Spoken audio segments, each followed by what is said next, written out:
Now then, let's begin with a simple explanation of the class trial. During the class trial, you will present your arguments for who the killer is and vote for who done it. If you vote correctly, then only the blackened will receive punishment. But if you pick the wrong person, I'll punish everyone besides the blackened, and that person will earn the right to leave this island. I'm sure you guys are starving by now, but let's get revved up and raring to go! Whoever survives will be treated to a fancy lunch. Guess what? Rabbit curry is on the menu! Huh? I'm not the main ingredient, right? I'm here today because Coach Nekomaru risked his life to protect me. I'm gonna be the one who avenges him. I'll definitely find out who the killer is. I'm definitely not tempted by curry. Got it? Akane! You seem to have an impressive amount of drool flowing from your mouth. Hey, why don't we try going over the incident? We weren't able to leave Strawberry House, so I want to make sure we get a detailed understanding. I discovered Nekomaru's body a little before 7 a.m. I headed over to Grape Tower from Monokuma Taichi and found the body there. Hajime and Chiaki were also with me. Hajime was with Miss Sonia and Chiaki that early in the morning? Don't tell me you three were together since last night! Imbecile! I am not some woman with flexible legs! Of course you're not! You're much classier than that! With legs like those, I could probably do the splits real easy. We just happened to run into each other on the first floor of Grape House. We went to the tower together. And then, the three of us discovered Nekomaru's body. The body discovery announcement was made soon after. Akane heard that and rushed over. We heard the body discovery announcement too, from Strawberry House, obviously. As I recall, we found out the elevator was out of order, which left us stuck. So we decided to go to the tower for the time being and headed for Strawberry Hall. But someone even broke Strawberry Hall's door button. We couldn't go anywhere because of that.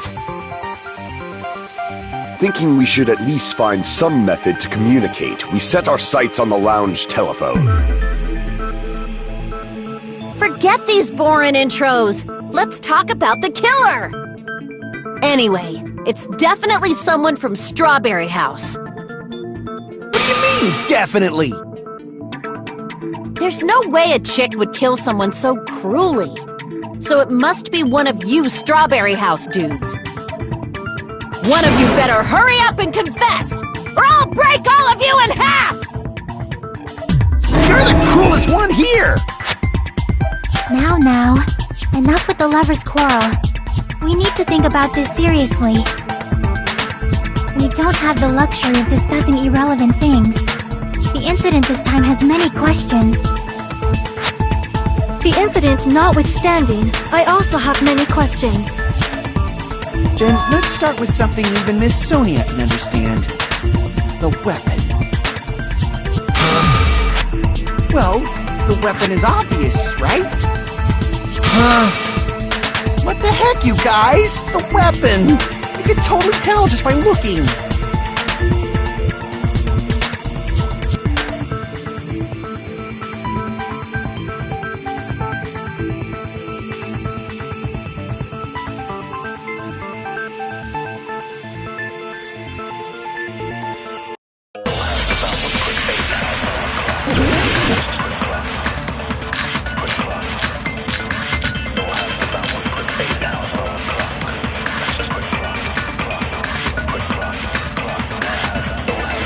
Guess we should figure out the weapon first. The weapon was right there at the scene of the crime! That pillar, huh? No, the hammer!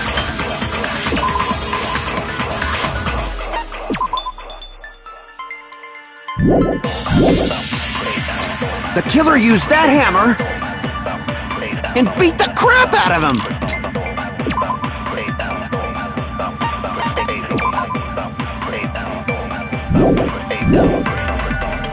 If it was unexpected, I suppose that is possible. That's right! It was a surprise beating! The weapon is decided!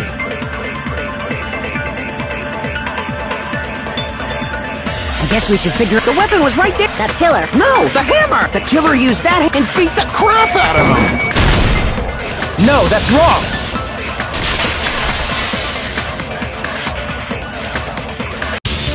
No, I can't accept that that hammer was the murder weapon. Why not? Why can't you accept it? A lot of oil was flowing from Nekomaru's body, just like human blood, right? If the hammer was used to beat Nekomaru, you'd expect some oil to be on it at least. But that hammer was clean. So that's why you can't accept that it's the murder weapon. Yeah, but the killer might have wiped off the oil later. Why? Well, obviously, to make the hammer look like it's not the murder weapon. Then why bother cleaning the oil? If they didn't want it to look suspicious, they would have discarded the hammer. You're pretty insightful, baby gangsta. Baby gangsta? Me? Just so you all know, I was trying to test you guys. I thought, maybe you guys mistook the hammer for the weapon or something. It seems that was a waste of time. Then what was the real weapon used to murder Nekomaru? That's the problem. There wasn't anything else at the crime scene that looked like a potential weapon. Then, how about we look at it from a different angle? If it doesn't have oil on it, it's not the weapon. So whatever has oil on it must be the weapon, right?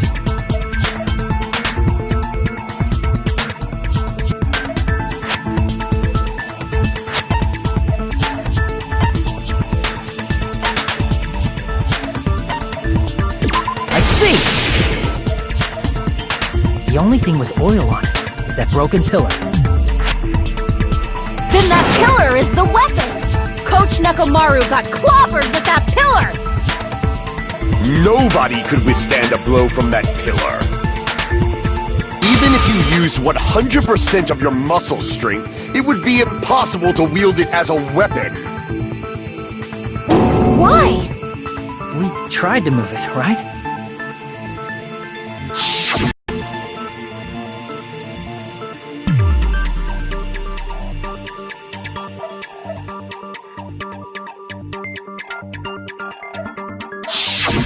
Yeah, that pillar was pretty frickin' heavy. But there's one dude who could have lifted that pillar. Huh? Who are you talking about? Coach Nekomaru's robot body! With that dude's super strength, lifting a pillar would be real easy. So, he lifted the pillar, and then what? Did he use it to beat himself? You mean Nekomaru killed himself? Don't be stupid! He ain't the type to commit suicide! Then even if Nekomaru could have lifted that pillar, it has nothing to do with the case at all. Well, I guess you're right. What the heck?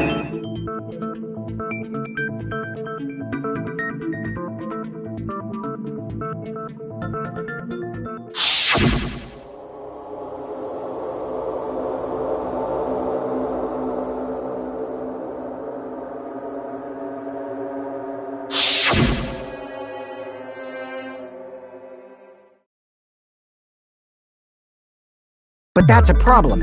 If it's not the pillar, then there's no other weapon we can think of. There may be a way to use the pillar as a weapon without lifting it. Huh? For reals? Yes, for reals. I see. So my gut was right after all. Alright, it's up to you, Sonia. Prove that pillar was the murder weapon. Understood. Then I shall give it my all. Sonia, here I go!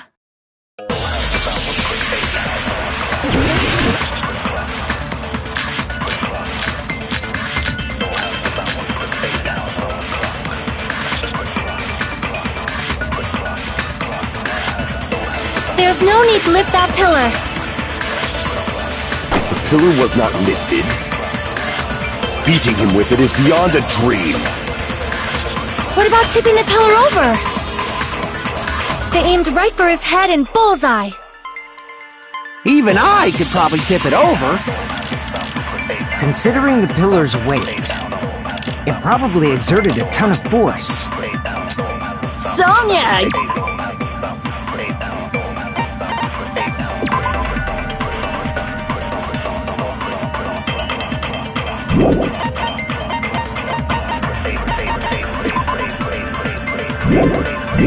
You go, girl! I'm getting hella excited!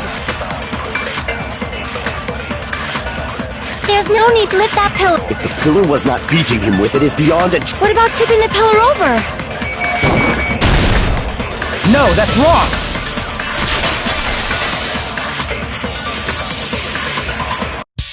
If Nekomaru was crushed by the pillar, then there should have been fragments on top of his body. Huh? Fragments? The pillar fragments were scattered beneath Nekomaru's body, but there weren't any on top of his body. If the pillar had been tipped over and crushed, the fragments should have been on top of his body instead.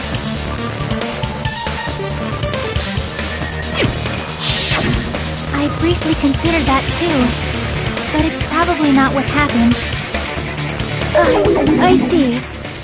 That was entirely my bad. If they didn't tip it over, then how did the killer murder Nekomaru with that pillar?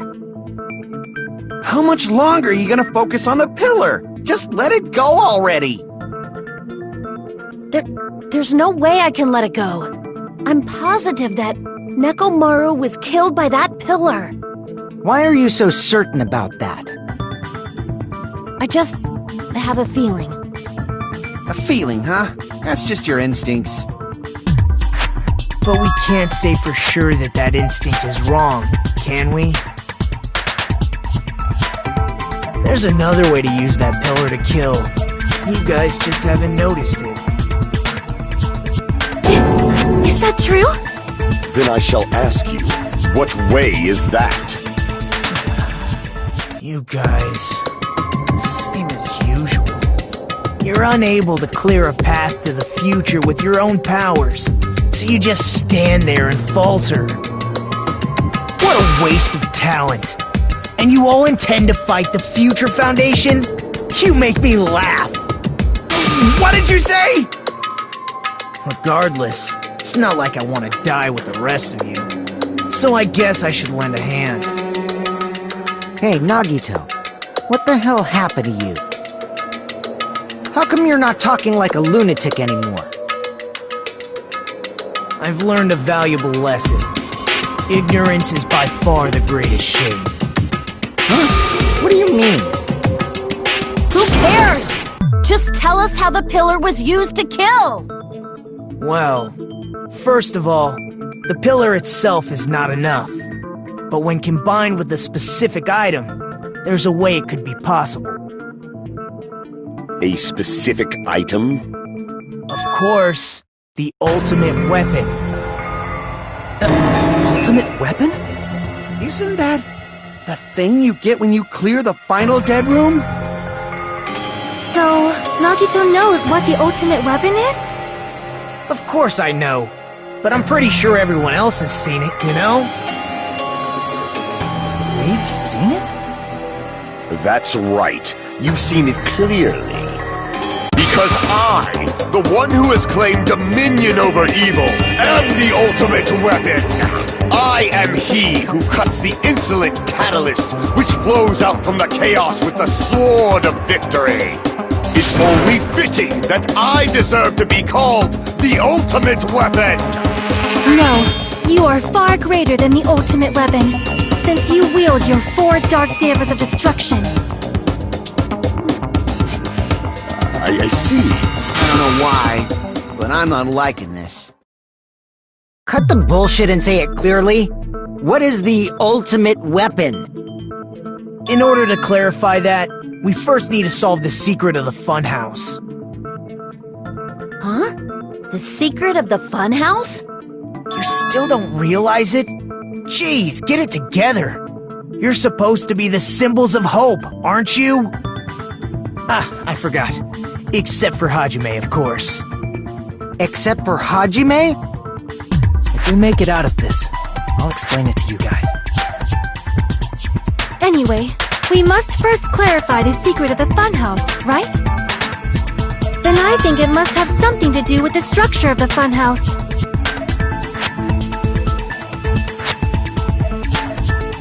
Strawberry House leads to Strawberry Tower, and Grape House leads to Grape Tower. But in actuality, they are both the same building, and both houses are linked to the central tower.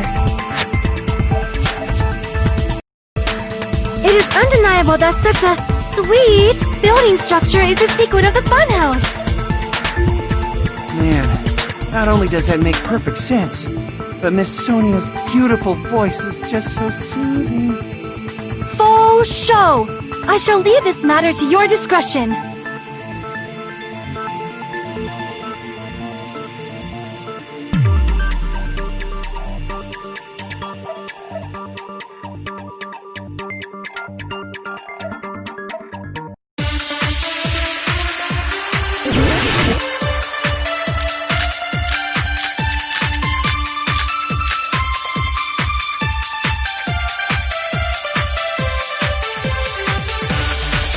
In truth, Strawberry Tower and Grape Tower are actually the exact same place.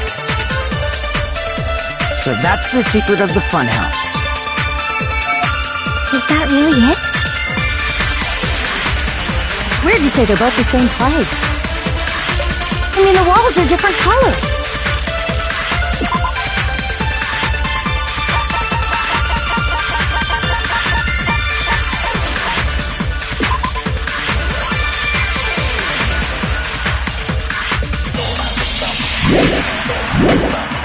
And the designs on the floor are also different. We've already settled this problem. Give it 10 years before you argue with Miss Sonia.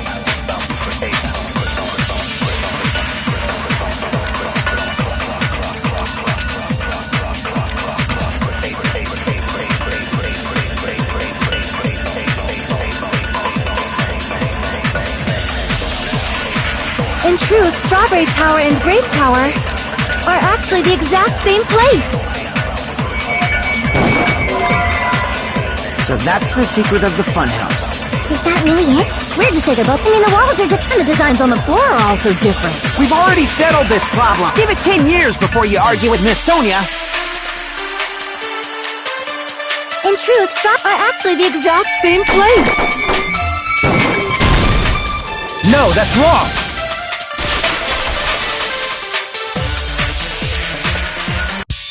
Both of those towers, are they really the same place? Why are you asking that now? Do you harbor a grudge because my kingdom destroyed your homeland? Hajime, I won't tolerate any sort of rebellion. I mean, doesn't it seem strange? When we went to Grape Tower from Grape Hall, Nekomaru's body was in front of the door to Strawberry Hall.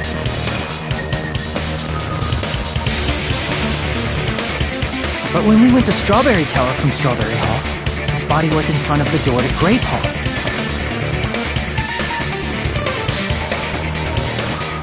It's probably some kind of trick, like the floor rotating 180 degrees or something. If it is, then see? That means it could have passed as the exact same place, right? And so then what? You seriously think such a simple answer is the correct answer? Does that mean he's wrong? Oops, I guess I've said too much. If the floor didn't rotate, then that means we need to think about the structure of the building again. Bow down!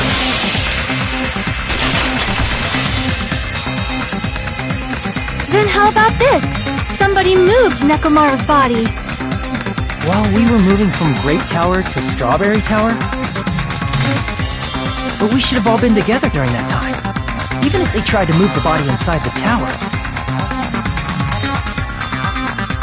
Then Monokuma did it! While we were moving, Monokuma quickly moved things around. But Nekomaru's body wasn't the only thing moved. Are you saying the broken pillar was moved too? If it is too heavy to carry, let them roll it. Just like if there's no bread, let them eat cake.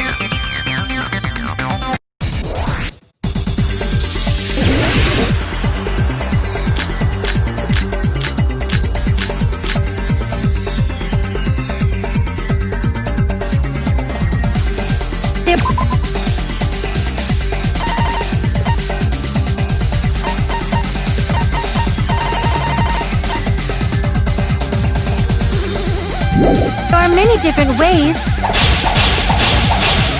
The body and the pillar could have been moved. The pillar could have been, and Nekomaru could have been moved piece by piece. I decree it was Monokuma's doing.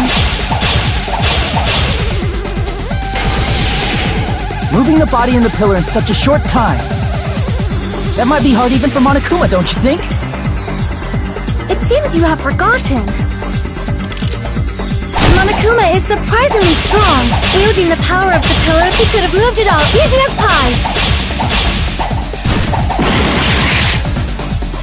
Damn it! There are many different ways. The body and the pillar could have been moved. The pillar could have been rolled.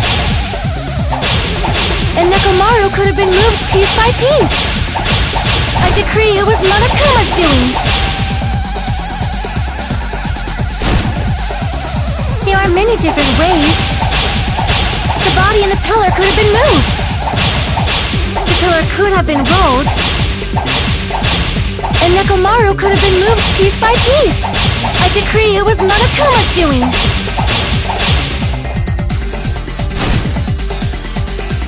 There are many different ways. The body and the pillar could have been moved. The pillar could have been rolled. And Nekomaru could have been moved piece by piece. I decree it was Monokuma's doing. There are many different ways. The body and the pillar could have been moved. The pillar could have been rolled. And Nekomaru could have been moved piece by piece. I decree it was Monokuma's doing.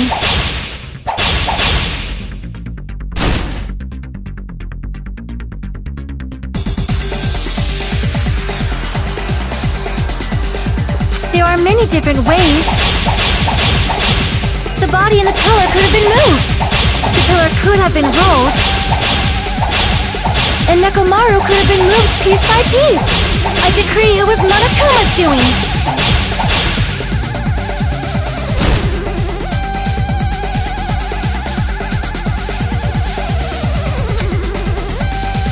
There are many different ways. The body and the pillar could have been moved. The pillar could have been rolled. And Nekomaru could have been moved piece by piece. I decree it was Monokuma's doing.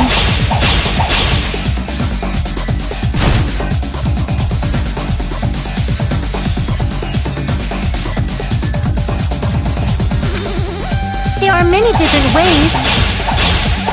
The body and the pillar could have been moved.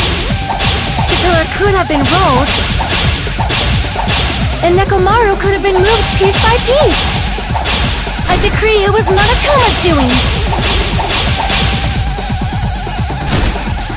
There are many different ways.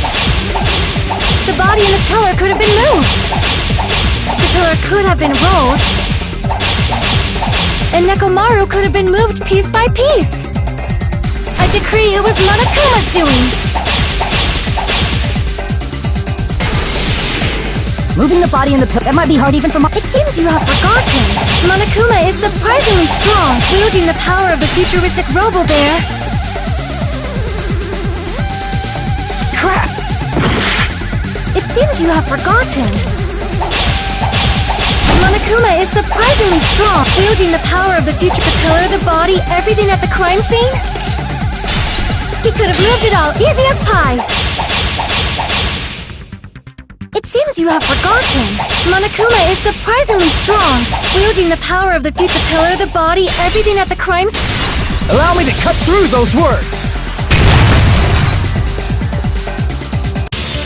Moving the body and pillar is possible, but it would have been impossible to move the oil on the floor.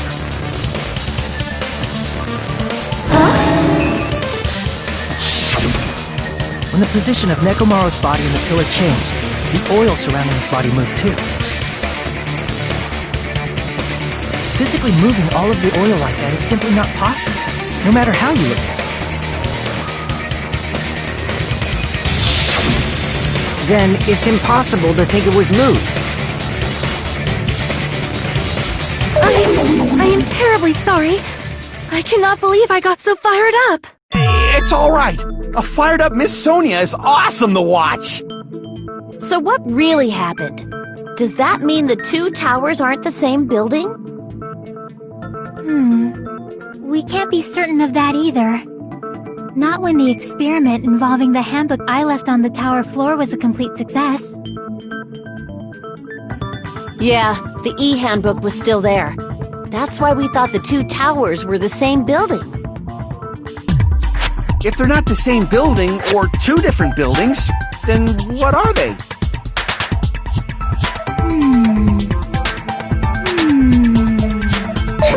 No idea, huh?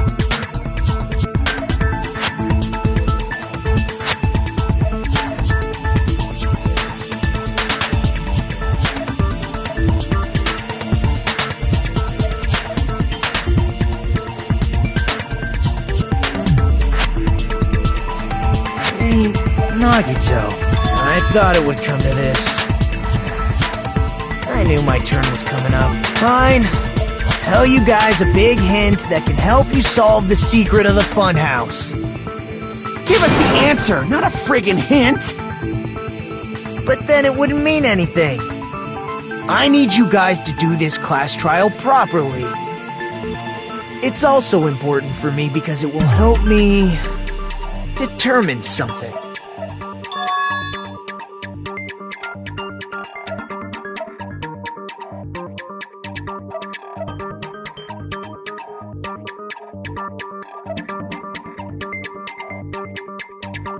But how do we know your hint is any good? It's suspicious that you're the only one who knows it. I have a good reason for that. The reason I'm the only one who knows it is because I was the only one who performed the appropriate action.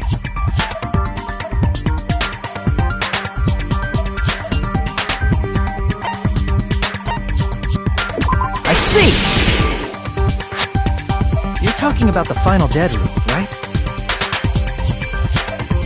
You cleared the life-threatening game there and found something, didn't you? That's right. The hint is what I saw after I cleared it. In the depths of the final dead room, there was a hidden room surrounded by concrete. And there, a small conspicuous window waited, all by itself. From that window, I saw some very strange scenery. Strange scenery? Instead of explaining it, it might be faster just to show you. At an opportune time, I found a perfect camera in the final dead room. You took a picture? Yep.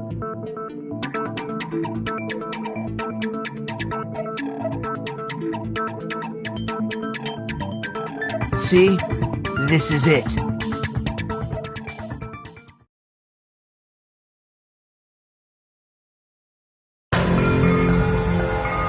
Let me explain it to you again. I took this picture on the first floor of Strawberry House, from the secret room within the final dead room. But don't you think it's weird? If the funhouse's structure is what you guys have been thinking, then there's lots of things that don't make sense in this picture, right?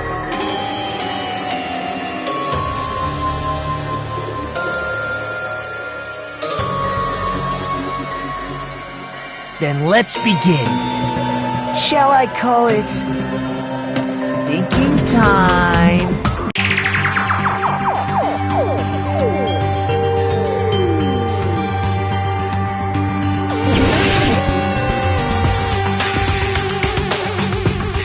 Here! If the structure of the funhouse is what we thought it was,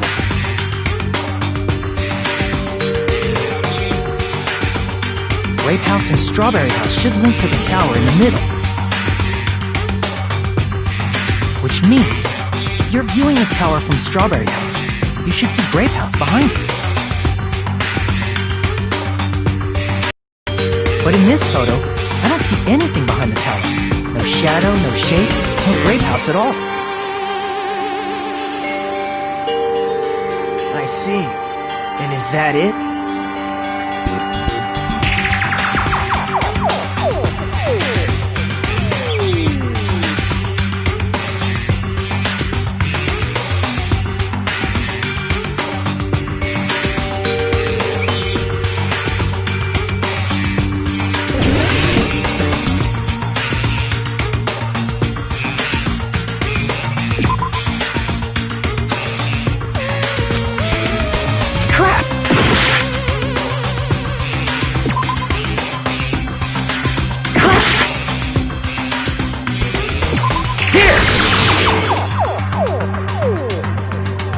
You said this photo was taken from the hidden room inside the final dead room, right? If that's the case, then that means it should have been taken from the first floor of Strawberry House. Yeah, it should have been. Then, this is definitely strange. This photo doesn't look like it was taken from the first floor. Angles suggest it was taken from higher up.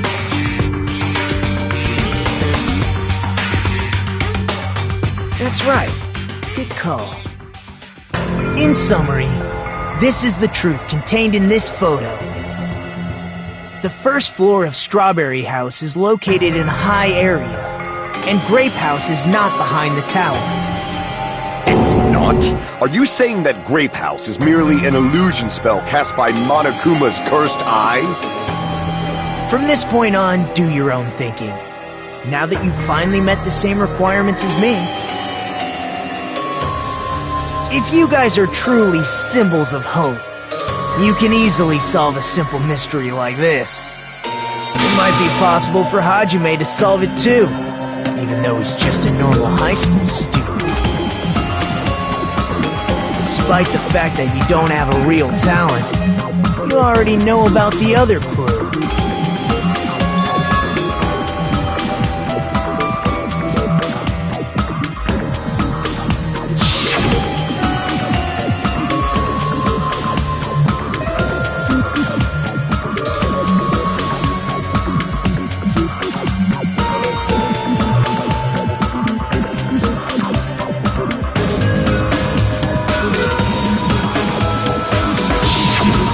Referring to when you suddenly appeared on the second floor of Grape House, right? I'm asking you just to be safe. At the time, where do you think I came from? The top floor, right? Such sharp eyes. So you realized it already? Top floor. So the third floor? But the Monokuma archive should be the only room on the third floor of Grape House. What does it mean?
all coming together!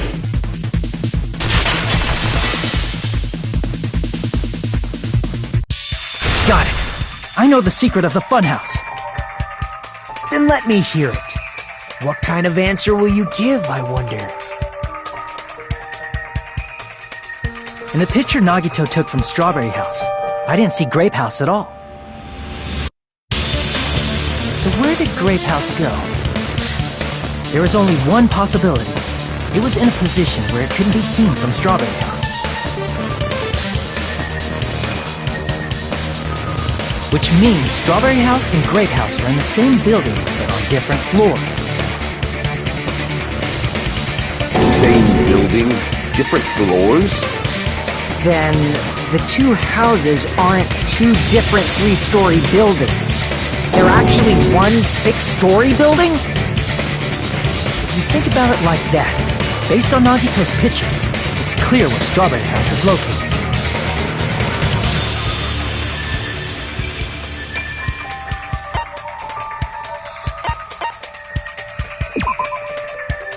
Crap!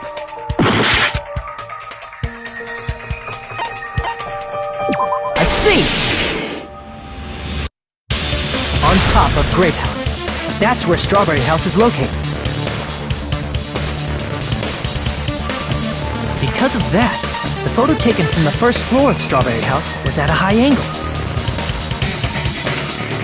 Altogether, this means the first floor of Strawberry House is also the 4th floor above Grape House. Oh, snap! I never expected that the two houses were connected vertically. But what about the shape of the building? The two houses were completely different shapes. Strawberry House is 4-sided, and Grape House is 6-sided, right? It never occurred to us that they were the same building because it was structured with two different shapes.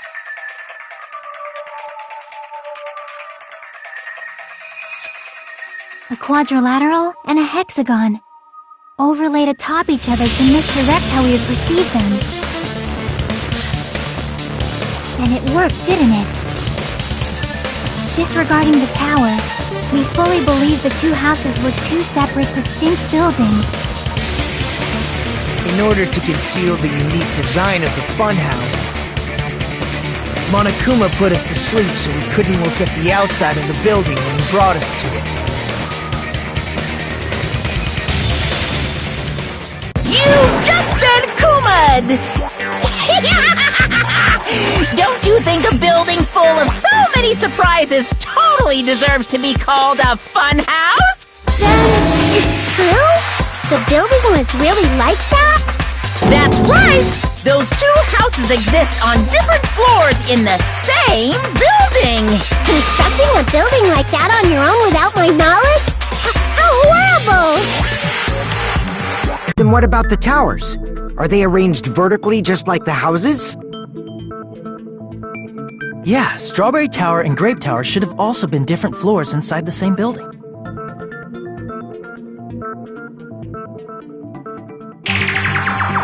Just like Strawberry House was on top of Grape House. Strawberry Tower was also on top of Grape Tower. However, if they're different floors within the same building, why was Nekomaru's body in both places? Aw, your precious hammies don't know? But it's so simple. Alrighty then. I'll be the one who solves this mystery in a flash. Please watch me, Miss Sonia. Oh, I see. Do whatever you like. Oh, definitely make her watch me. I'm gonna stand out till she notices me.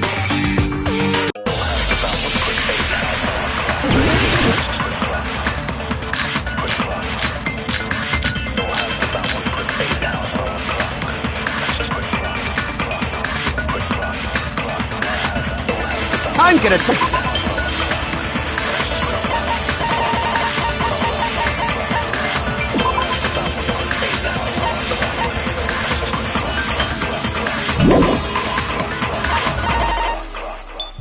Solve this mystery in a flash. Then hurry up, dumbass! One of the bodies in one of the...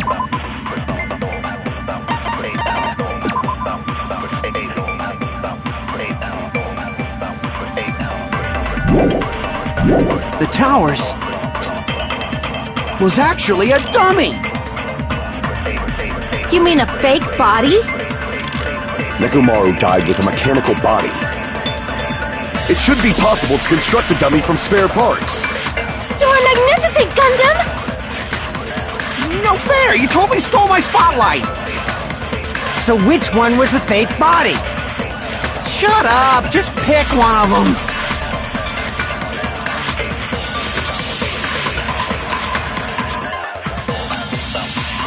I'm gonna solve this mystery in a flash!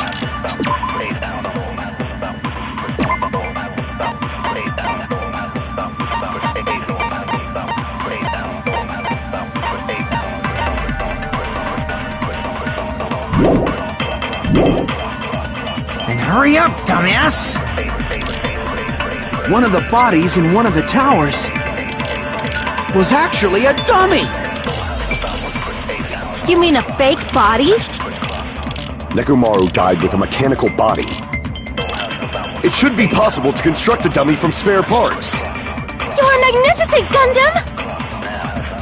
No fair! You totally stole my spotlight! So which one? Shut up! Just pick one of them! I'm gonna solve this mystery in a flash! Then hurry up, dumbass! One of the bodies in one was actually a dummy! Damn it! I'm gonna solve this mystery in a flash! Then hurry up!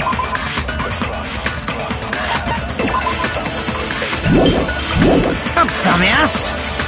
One of the bodies was actually a dummy!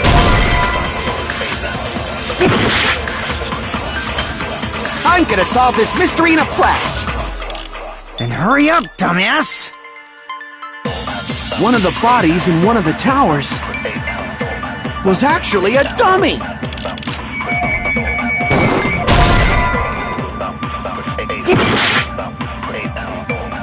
I'm gonna solve this mystery in a flash! Then hurry up, dumbass! One of the bodies in one of the towers was actually a dummy! No, that's wrong!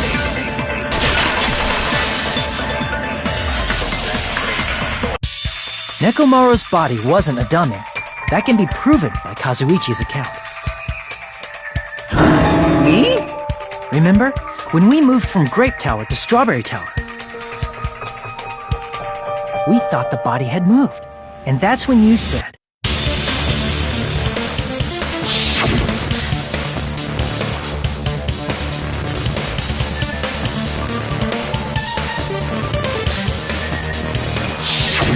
right up until that moment, you were disassembling Nekomaru's body at Grape Tower, right? The killer couldn't have known how you'd take apart his body, so he couldn't have built a dummy. Unless Kazuichi was the one who built the dummy, then it would be a different story. Miss Sonia, that's a pretty harsh joke. You are joking, right? It's alright. Kazuichi is not the killer.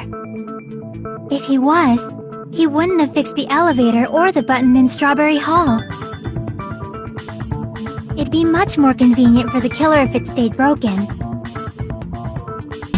I see. That is disappointing. I'm even more disappointed. However, even if Nekomaru's body wasn't a dummy, it's meaningless if we don't have the important answer.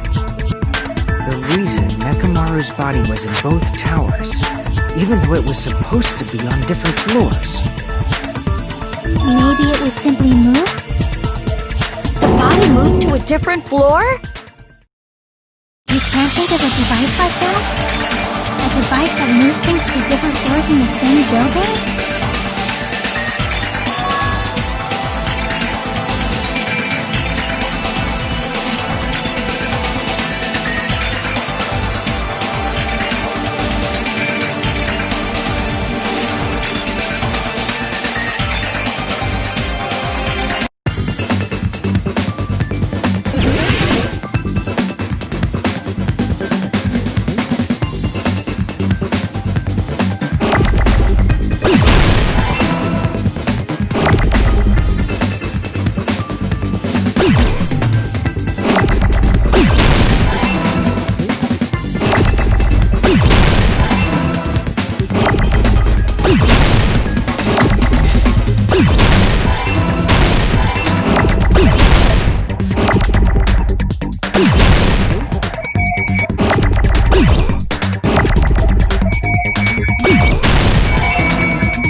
Got it!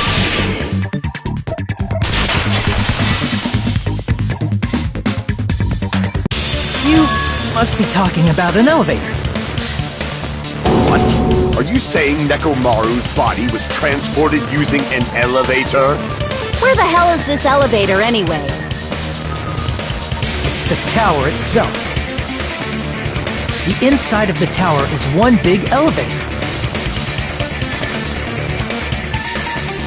Which means the tower was designed so that the whole room goes up and down like an elevator. So whether you enter from Strawberry Hall or Grape Hall, it all leads to the same room, right? So that's why we could only enter it from one side or the other. Now that you mention it, sometimes when I pressed the door button, it took a while for it to open. I see. We were basically waiting for the room to arrive, just like an elevator. Please hold on. If the inside of the whole tower ascends and descends like an elevator, then why is there a picture of a strawberry on the far back door when you enter from Grape Tower? And a picture of a grape on the far back door when you enter from Strawberry Tower. If the room just moves up and down like an elevator, there's no reason for the doors to change.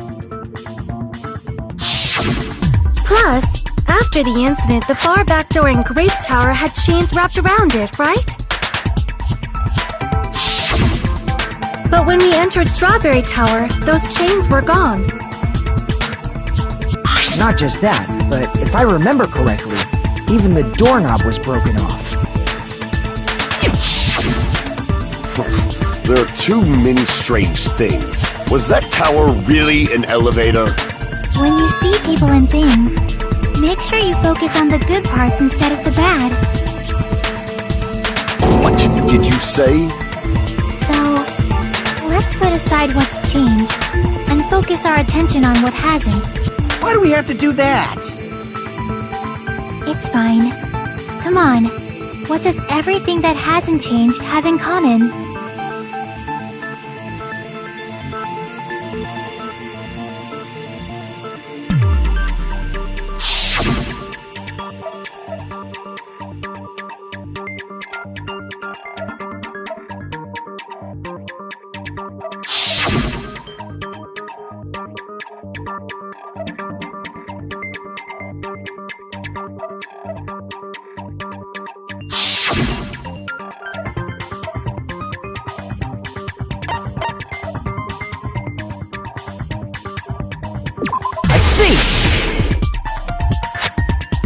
Is it safe to say that all the items on the floor didn't change? And? Why did the picture on the far back door change? If you can figure that out, you'll have the answer. The reason is because that elevator has something unique about it.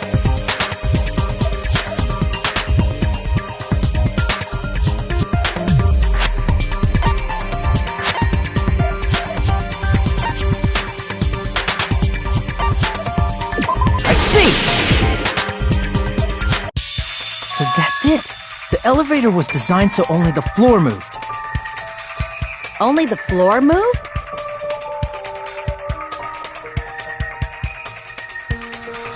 Which means the whole room wasn't an elevator, only the floor was. That's why we saw different doors in each tower. Which means on the first floor of Grape Tower, the door on the far back wall had a strawberry design. And on the fourth floor, which was Strawberry Tower, a different door on the far back wall had a grape design.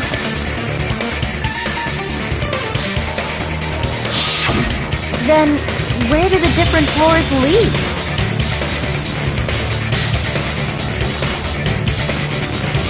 I want to say they lead outside, but they're probably just for show. Just for show? Why was something like that necessary? so we'd falsely believe that the doors were connected to where their picture signified.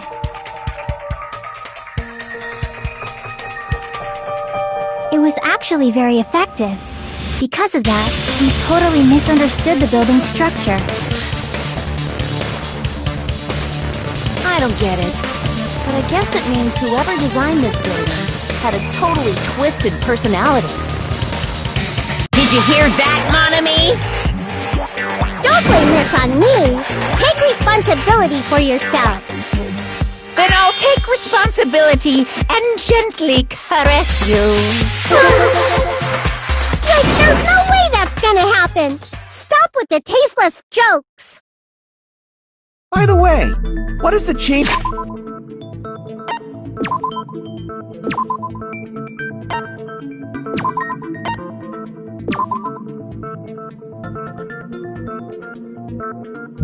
On the far back door in Grape Tower mean? It was probably wrapped there by the killer to keep us as far from Strawberry Tower as possible. Why? Because of that chain. You guys thought you couldn't enter there, right?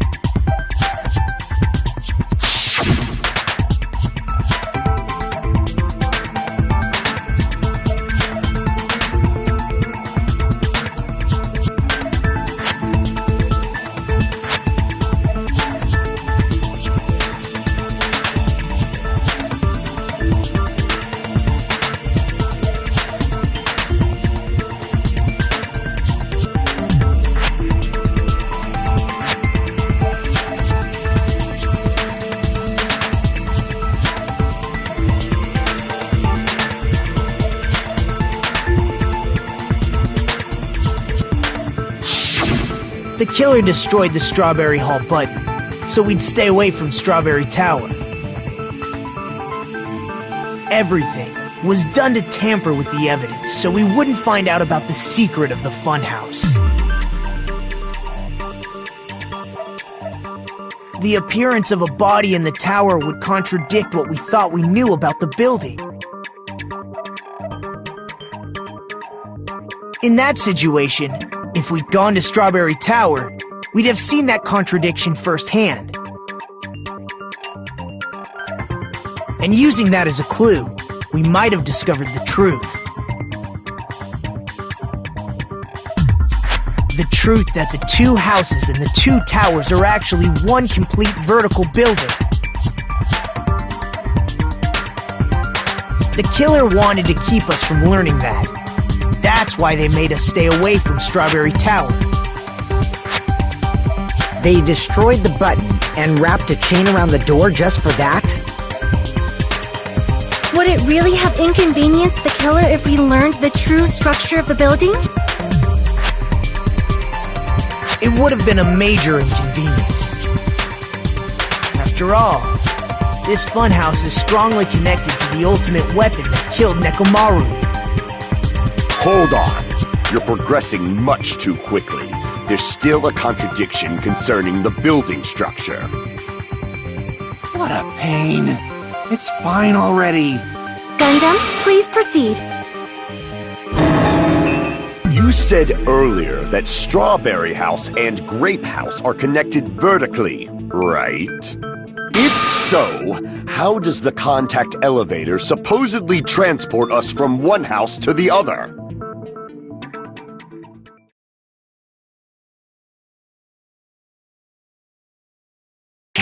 If that elevator moves vertically, then, when your back is facing the elevator, both towers should be on the same side. But, does this reflect reality? Inside Grape House, Grape Hall is on your right when your back is to the elevator.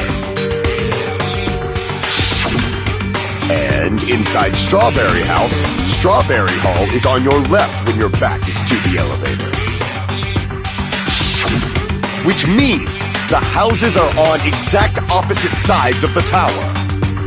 Answer me, fiend! What does this mean? What does this mean?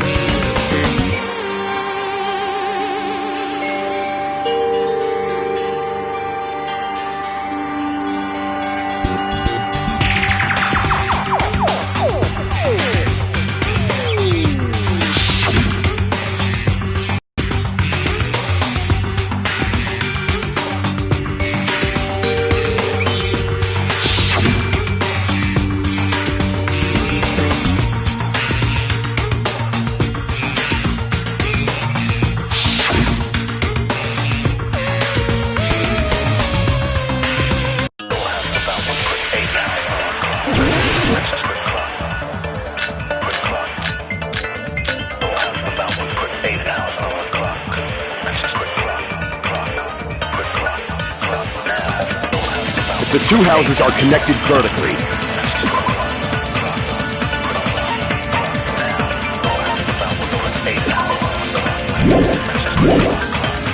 The elevator should move. Vertically, not horizontally.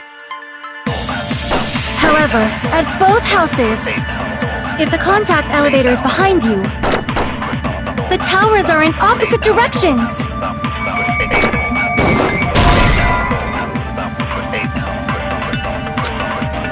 Damn it! The two houses are The elevator should move. vertically, not However, if the the towers are in opposite directions, which means your reasoning is clearly contradictory. What's with this iron curtain of teamwork? if the two houses are The elevator should move. vertically, not horizontally. However, at both houses, if the the towers are in Which means your is clearly What's with this iron curtain of teamwork? if the two houses are The elevator should move. vertically, not horizontally. No, that's wrong!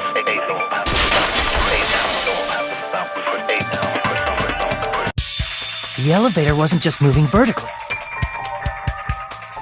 Isn't that right, Kazuichi? Me? Come on, you used the elevator while you were holding that compass Nagito gave you, right? Ah, that. Yeah, it was pretty strange. From start to finish, somehow the compass needle rotated 180 degrees. Rotated 180 degrees? Meaning, as the elevator moved between the two houses, it also rotated 180 degrees. It was probably following the building's perimeter as it rotated to the other side. Which means the exit would be on the opposite side once you arrived at the other house, right? And thanks to that, the tower we saw on our right side when we arrived at Grape House appeared on our left side when we were at Strawberry House.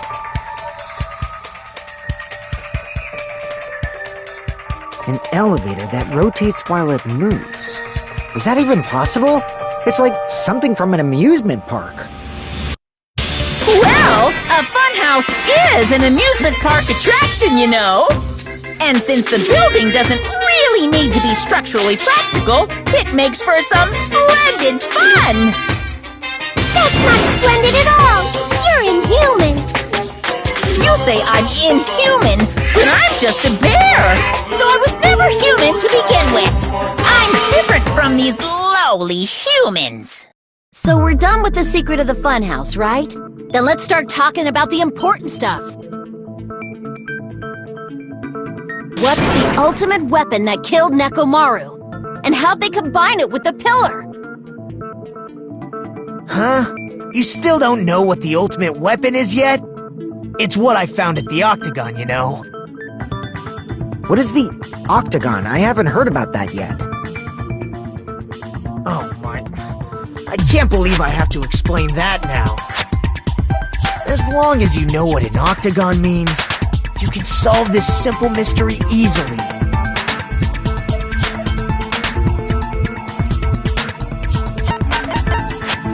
I see! If I recall, an octagon is a shape with 8 sides, right?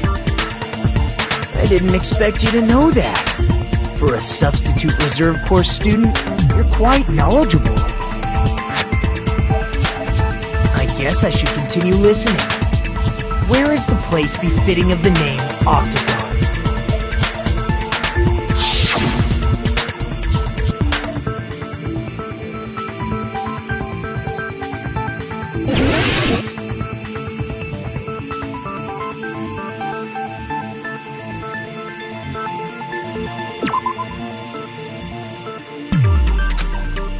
Crap!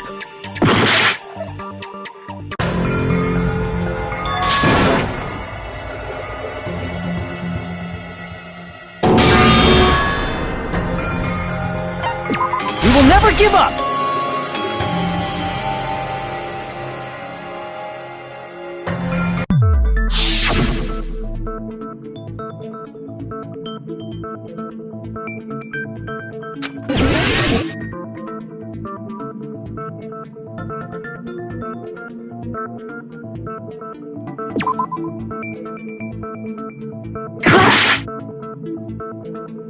Here!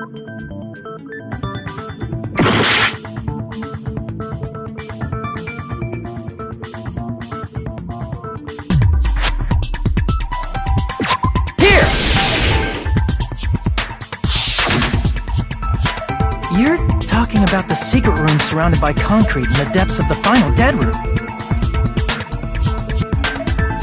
Why is that place the Octagon? You know how the four-sided strawberry house is on top of the six-sided grape house? If you cut a four-sided shape out of a six-sided one, you get 8 edges. It becomes an 8-sided shape. That's basically the gist of it. The true identity of the Octagon is that secret room in the depths of the final dead room. In actuality, that place contained various weapons. Then the ultimate weapon was there too? That's a little different. I learned the true identity of the ultimate weapon at the Octagon. Learned? The true identity of the ultimate weapon is the Funhouse. Which means the killer used the building structure as their weapon and killed Nekomaru. Like me, the killer probably realized the secret of the Funhouse from the scenery, and then thought of a way to kill making use of the building structure. The funhouse itself is the weapon, so they killed using the building structure? That's why the killer tried to keep us from learning the mystery of the building. But more importantly, using the building itself as a weapon? Such a spectacular crime. It truly deserves to be called the ultimate weapon.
Okay, everyone, all together now! Mon ami is a serious Stoufatly!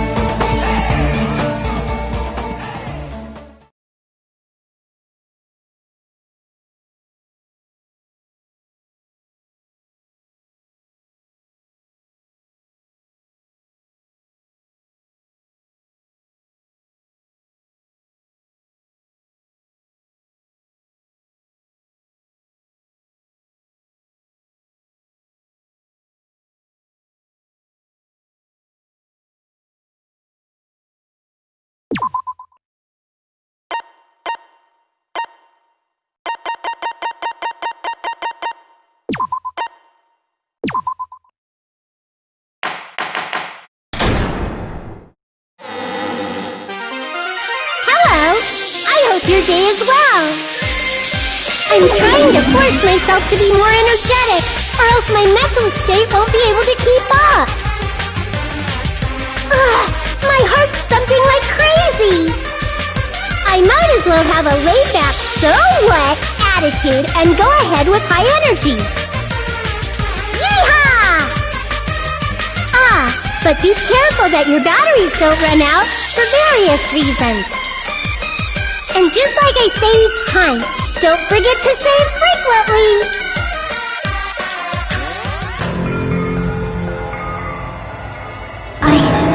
I never expected the funhouse itself to be the ultimate weapon.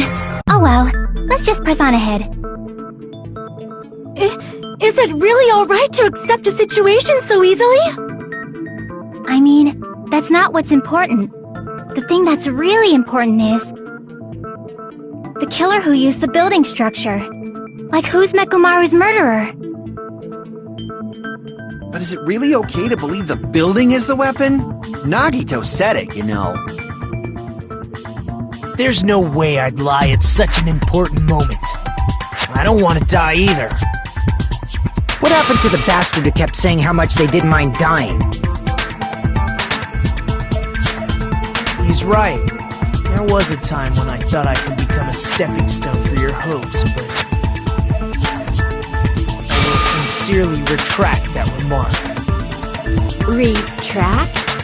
I'm disappointed too, you know. If this was a murder for the sake of hope, I'd happily sacrifice myself.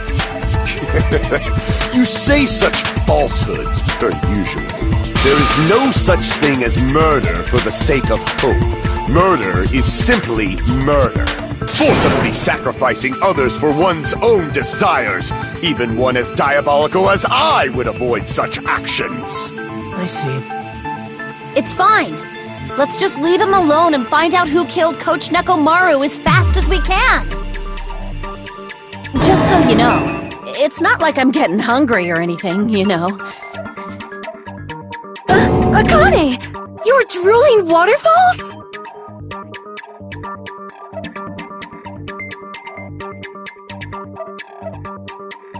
Anyway, if the killer used the building structure, why don't we think about how they used it?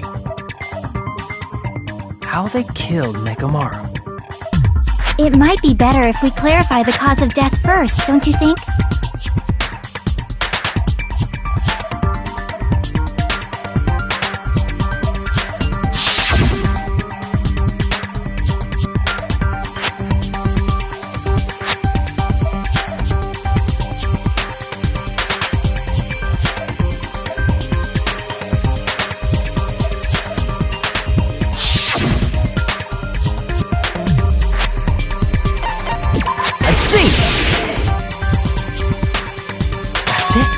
I think he might have died from falling. Died from falling? If the funhouse's secret is that it's a structure where both towers and houses are vertically connected, then the killer made use of its height and caused Nekomaru to die from falling. Are you saying they pushed him off? Where'd they push him off from? That I don't know yet. Don't just make things up when you don't know the method. Where in that building would you even be able to push someone off in the first place? It might be possible in the tower. You could push him off the 4th floor when the elevator is on the 1st floor. Did you forget how the elevator functions? When it's on the 1st floor, the door on the 4th floor won't open. Saying he died from falling is truly incorrect. You should burn in the flames of hell. But my gut is going crazy right now.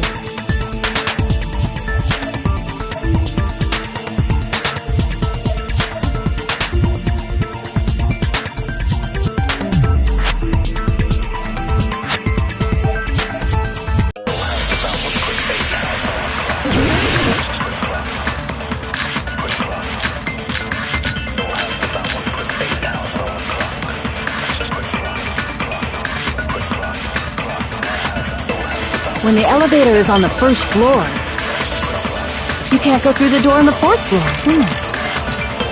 It'd be impossible to shove off the victim from up there. Then, how about this? After locking Mekomaru inside the elevator, they moved the elevator from the 4th floor to the 1st floor and made use of the drop. Hold on! Did you forget the elevator has a sensor? As long as there's a moving object inside. the other door won't open. Which means the elevator wouldn't have moved either.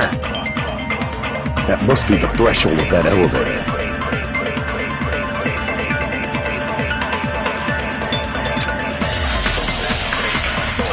When the elevator is on the first floor, you can't...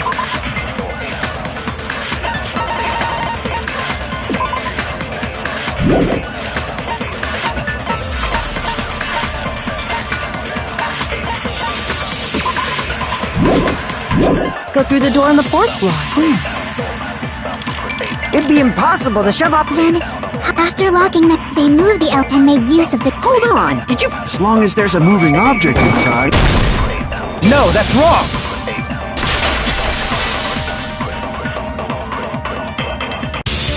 That sensor should only work if something is moving. If Nekomaru wasn't moving inside, the elevator sensor wouldn't have detected anything. Could it be his sleep mode? When Nekomaru's goodnight button is pressed, all of his functions shut down, and he enters sleep mode. If he's in sleep mode, the elevator sensor wouldn't have noticed him, right? I see. So that's how... However, even if they moved the elevator in that manner, Nekomaru would have just moved along with it. There would have been no drop for him to fall and die from, yes? That's what I was about to explain, before Kazuichi interrupted me. Silence, pest! Now you're calling me a pest?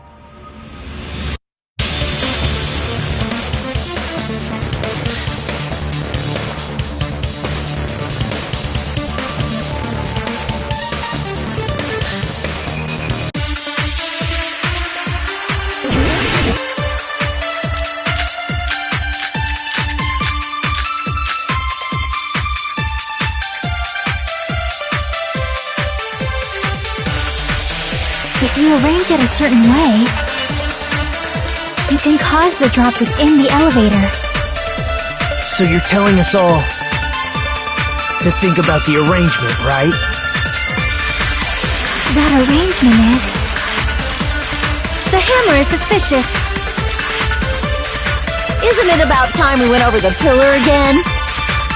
What about the oil on the floor? The doorknob on the floor seems suspicious.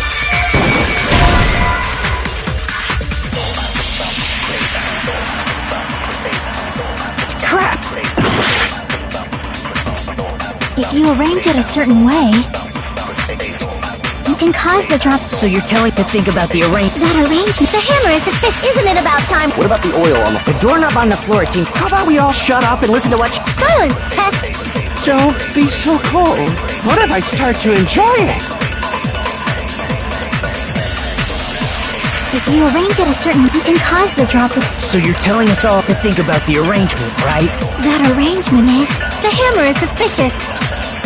Isn't it about time we went over the pillar again? What about the oil on the floor? The doorknob on the floor seems suspicious. I agree with that!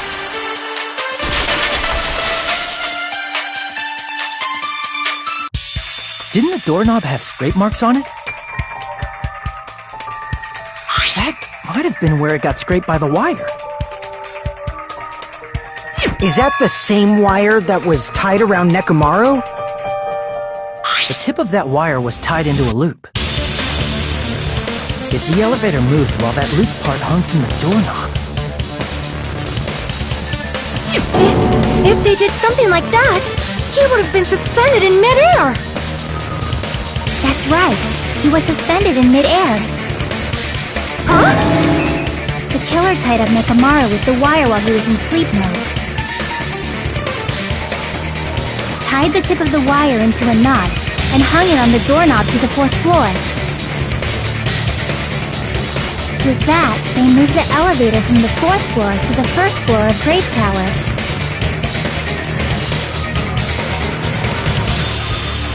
And suspended Nekomaru in midair. That's right! He was so well hung! tongue. Kinda like... You better not finish that sentence! The killer took advantage of the elevator's unique feature. Only the floor moves. By doing that, they created a drop so Nekomaru could fall to his death. Too easy! So what if they created a drop? There's no way you can make him fall and die with just that! What? If Nekomaru is suspended in midair like that, then how do you get him to fall? Because if he's suspended in midair, he won't die if he doesn't actually fall.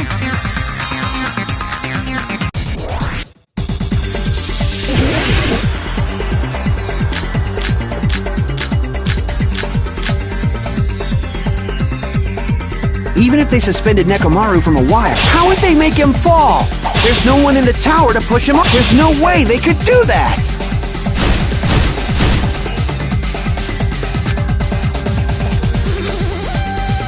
Even if they suspended Nekomaru from a... How would they make him fall? There's no one in the tower to push him off. There's no way they could do that! It doesn't mean someone had to push him off. It's possible that he fell on his own. What? Nekomaru fell on his own? Nekomaru should have still been in sleep mode, right? If he was sleeping, there's no way he could do that to himself. Now's the time if you want to take back... But in that case, you still won't be able to explain the drop. Damn it! Even if they suspended Nekomaru from a wire, how would they make him fall? There's no one in the tower to push him off. There's no way they could do that. It doesn't mean someone had to push him off. It's possible that he... What? Nekomaru fell on his own? Crap! What? Nekomaru fell on his own? Nekomaru should have still been in sleep mode, right? Allow me to cut through those words! What do you think would happen if Nekomaru woke up while he was suspended upside down in midair? What are you saying? Like, how would he even wake up? He has an alarm inside his body. As long as it was armed, it would have deactivated his sleep mode. Which means the killer set the alarm before they suspended Nekomaru. If you woke up from an alarm and realized you were hanging upside down and had no clue why, if something like that happened to you, you would start panicking a lot, right? Instinctively, your body would start moving. Nekomaru probably did exactly that. And then, in order to make it fall from the force he was generating, the wire was hung on the tip of the doorknob so it would easily slip off. In actuality, the scrape marks caused by the wire were near the tip of the doorknob, right? But Nekomaru didn't fall because the wire came off, right? He fell because the entire doorknob came off. When Nekomaru awoke, he must have struggled much more than expected, which caused the doorknob to break off. Was that unexpected for the killer too? Well, that's probably it. If they knew it'd leave behind evidence like that, they would have at least tried to do something to cover it up.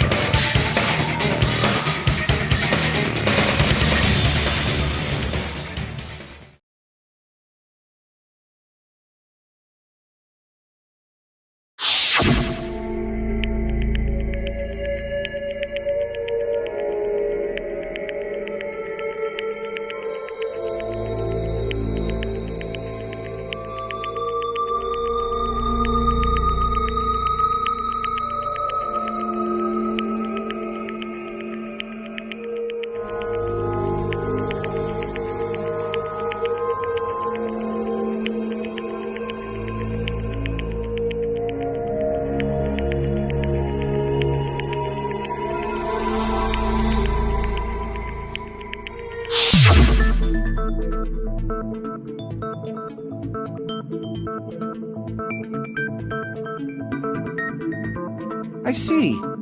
So that's how Nekomaru fell to his death. Do you finally understand now? Yeah. It appears it's just as Miss Sonia said. I'm just a pest. No, I'm not just a pest. I'm a total fucking pig. Isn't that right, Miss Sonia? If I'm a fucking pig, you can say so! No, I believe you gave your all. Hey! Why aren't you teasing me anymore? This guy, he gets off on this! So thanks to that alarm, Nekomaru ended up falling while he was still hanging upside down. That doesn't mean he just crashed straight into the floor. Of course, you know that too, right?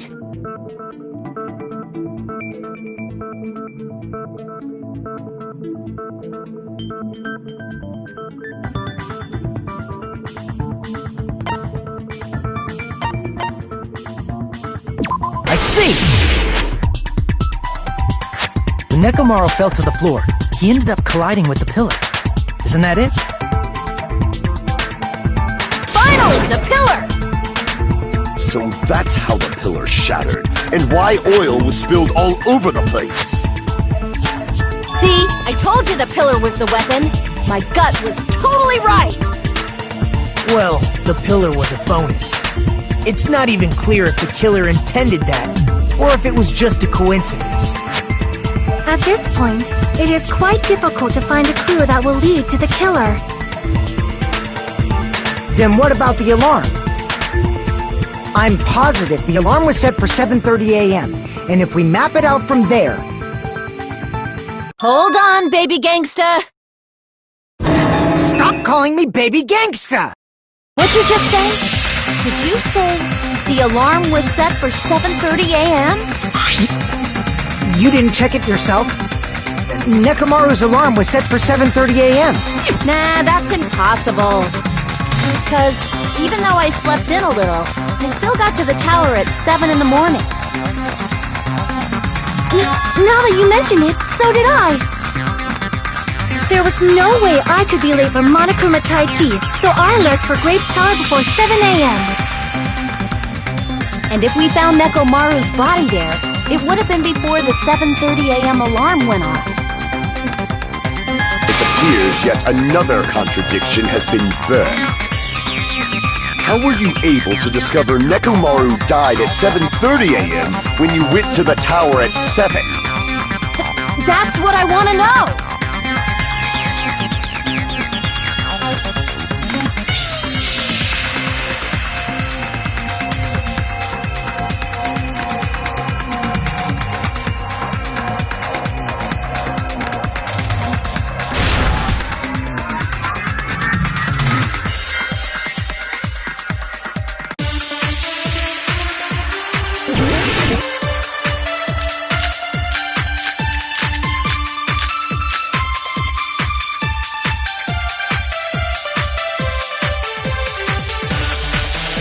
We headed for Grape Tower.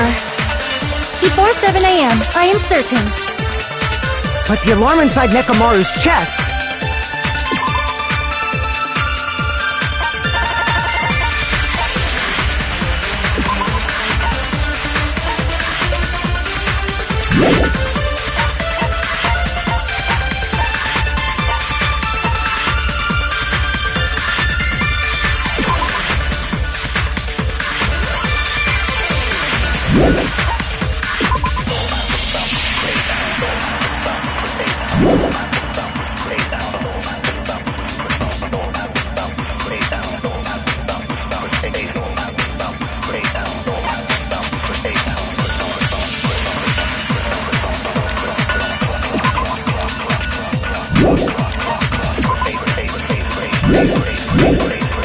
was set for 7:30 a.m.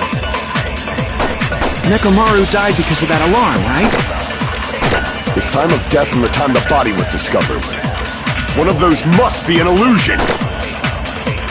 Killer probably did some tampering. They probably messed with the clock inside Nekomaru's chest. No, that's wrong!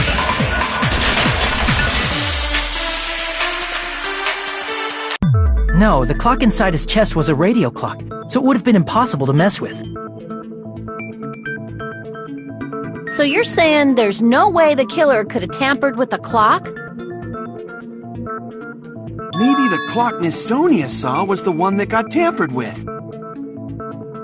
The clock inside Grape House?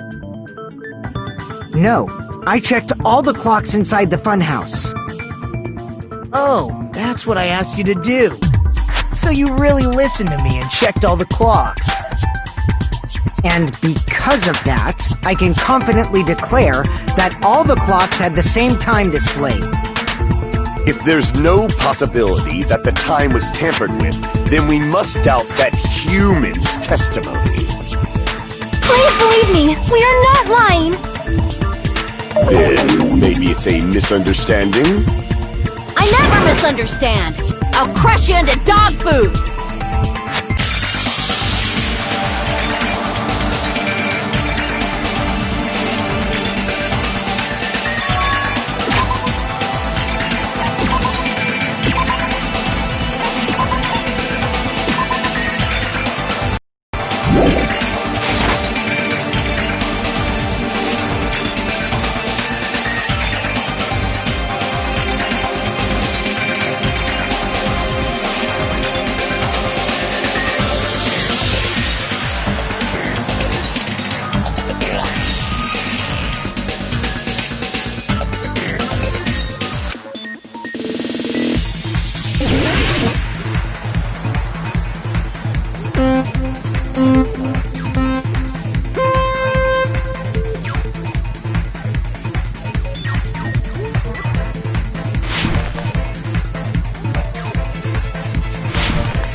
It's all coming together!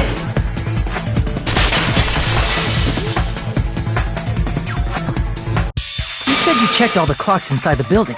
Isn't that right, Fuyuhiko? Yeah, none of the clocks had the wrong time. But what if all those clocks have been messed with? What? All the clocks? So even if you checked all the clocks inside the building, there's no way you'd have noticed it. I see. So the killer messed with the time inside the whole building by changing all the clocks. So that's what it was. There's no way I would have noticed that. This is truly fantastic!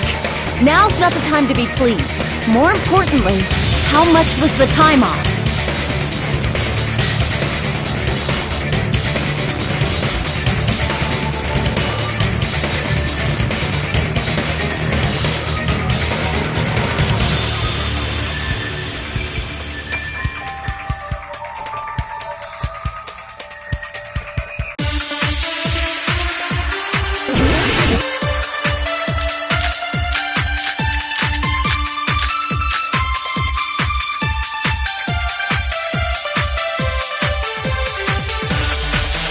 The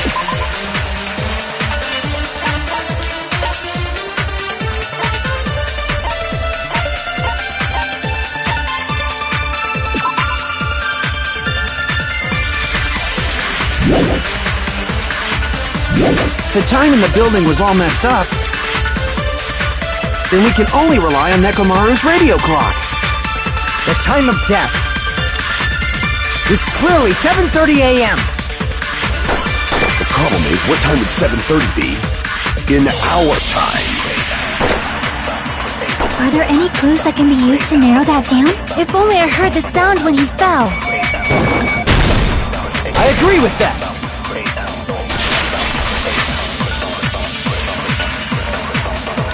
That's right. We should have heard the sound he made when he fell. Wasn't it that rumbling noise? Rumbling? I thought it was just an earthquake, so I went back to sleep. Was that the sound from when Nekomaru fell? Well, the huge body fell from the 4th floor to the 1st, and the pillar fell with it. It's obvious we'd hear the impact sound. We heard that noise too. It was when we were gathered at the Strawberry House Lounge. What is it, Sonia? Oh, well. That sound everyone heard? I did not hear it at all. Huh? You probably didn't hear it because you were sleeping. I could not sleep at all. I was awake the whole night with hunger pangs. There's nothing to worry about. What's important is that rumbling noise, anyway.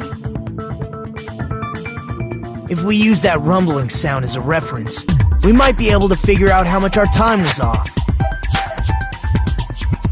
I heard that sound probably around 5:30 in the morning. Huh? You can tell? I instantly woke up and left my room. And that's when I saw the clock in the lounge. Excellent work, Akane!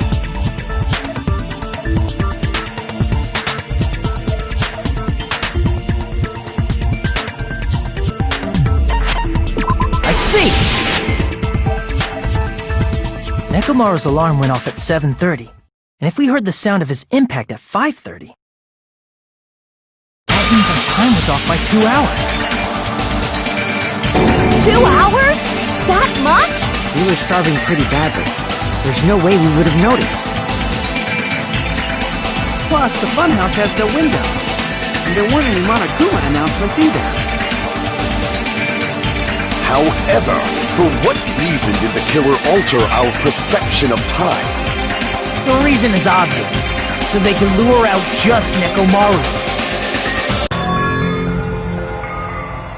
If you messed with the clocks and used a specific thing, you definitely get Nekomaru to the tower alone, right? From there, the killer's plan was a splendid success. That's all it means.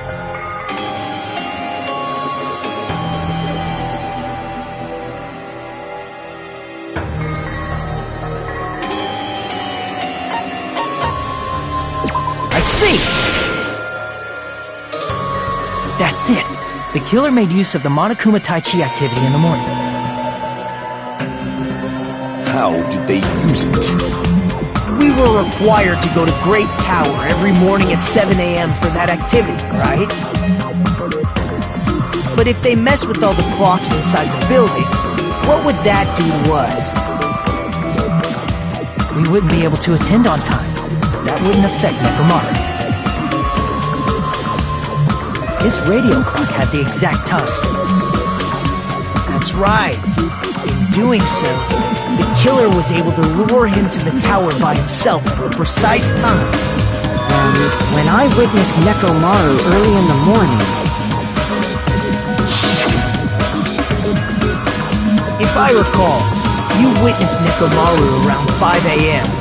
And if that time was also 2 hours off, it should have been 7 a.m. Yeah. That's pretty much it.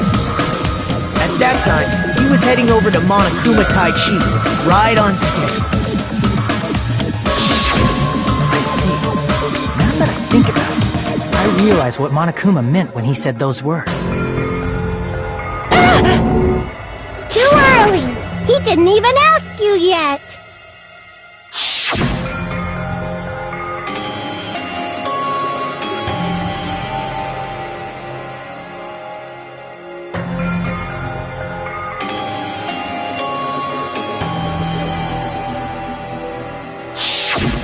When you said everyone, you were including us, right?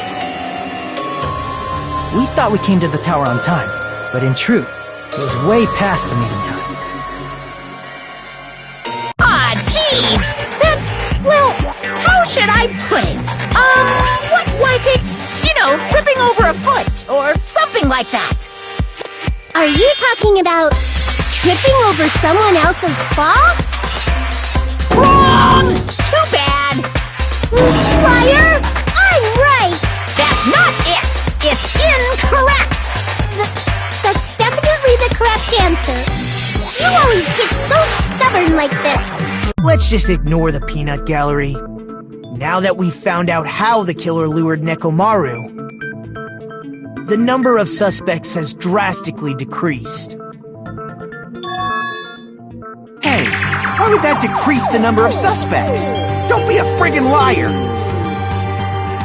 You'll know I'm not lying when you listen to what Fuyuhiko's going to say next. Huh? What the hell do you mean?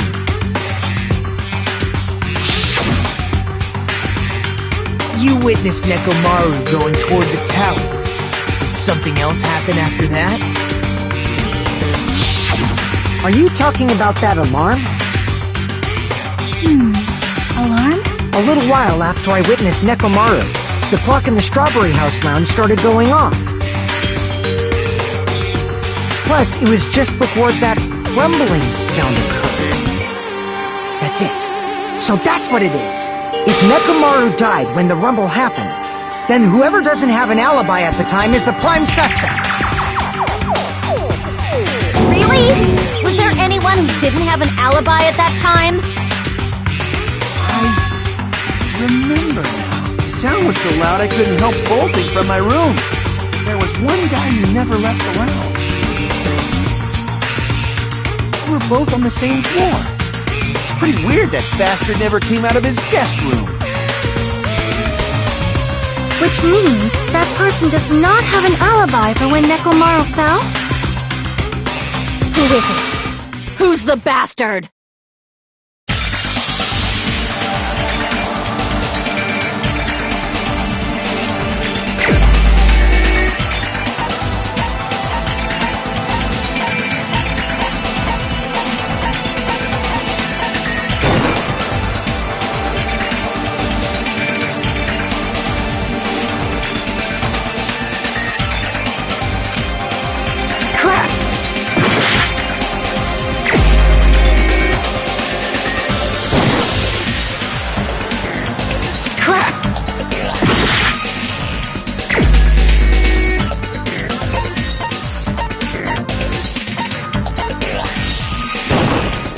You're the only one!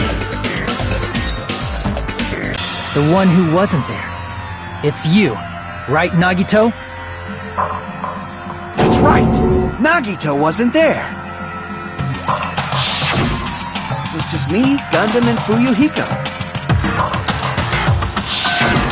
You didn't come out, even though the alarm was going off like crazy. You weren't in your room, were you?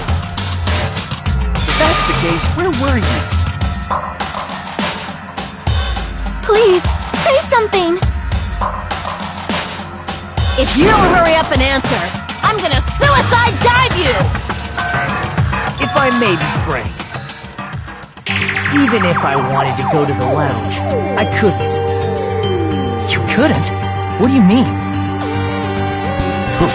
It's merely the foolish talk of the weak. Not only did I not hear the alarm, I never even heard that rumbling sound. You're definitely fucking lying! However,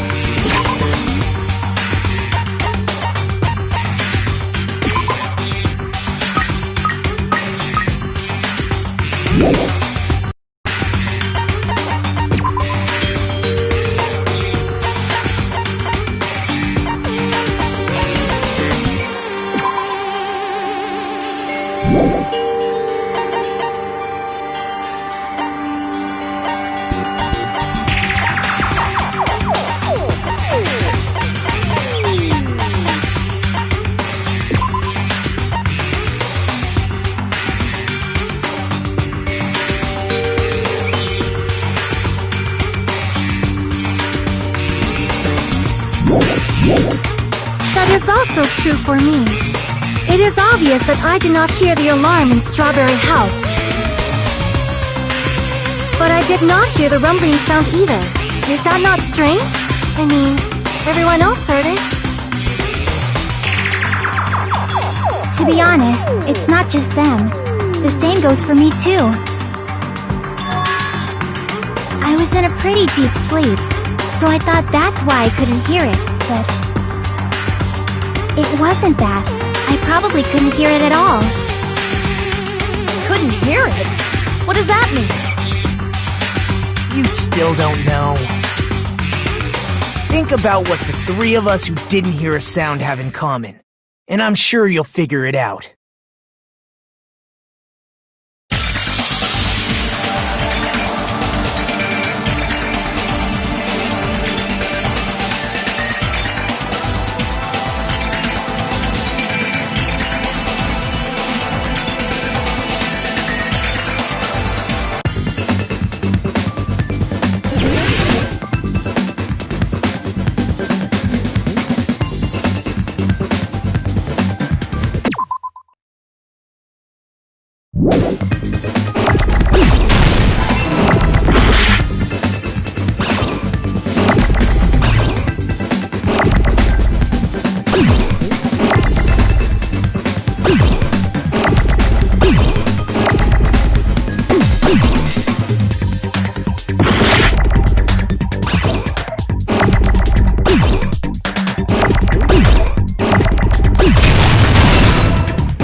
Nagito, Sonia, and Chiaki.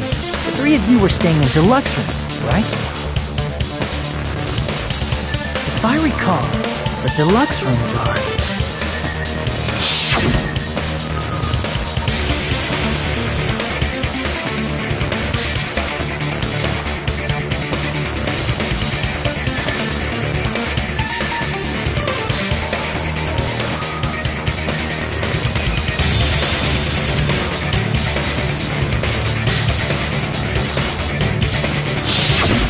The reason we could not hear the rumbling noise... That's right.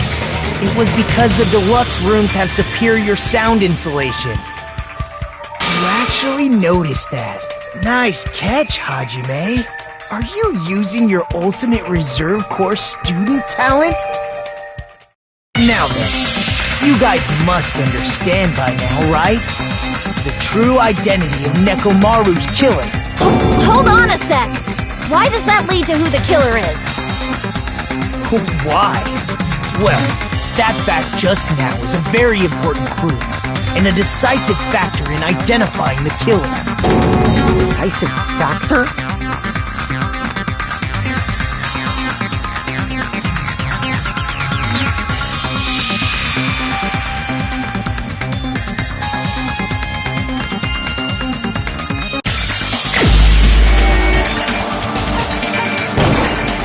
You're the only one! Gundam, there's something I want to ask you.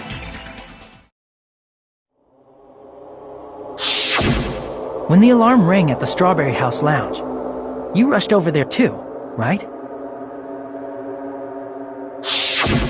What's wrong with that? If the bell of catastrophe rings throughout the night, it is the universe's providence to stop it. Why were you able to hear it? Hear what? I mean, you were also staying in a deluxe room, right? Nagito was staying in a deluxe room in the same house on the same floor, and he couldn't even hear it. So why were you able to hear that alarm? Now that you mention it... Gundam? There is only one possibility. You weren't in your room at the time. That's why, even though you were staying in a deluxe room, you still went to the lounge. Am I right? Gundam, you have some sort of explanation, right? Gundam probably couldn't return to his room because of Fuyuhiko. Me? After you saw Nekomaru heading to the tower, you stayed at the lounge for a while. Am I correct? Until the moment that alarm started ringing, right? If you were in the lounge for that long, the killer who had left earlier obviously wouldn't be able to go back. Even though Mekamaru's murder was a death trap that utilized the alarm in his chest, the killer still needed to prepare the murder in advance. Like putting Nekomaru in sleep mode and tying him up with a wire. In order to do that, the killer needed to be waiting for Nekomaru at the tower.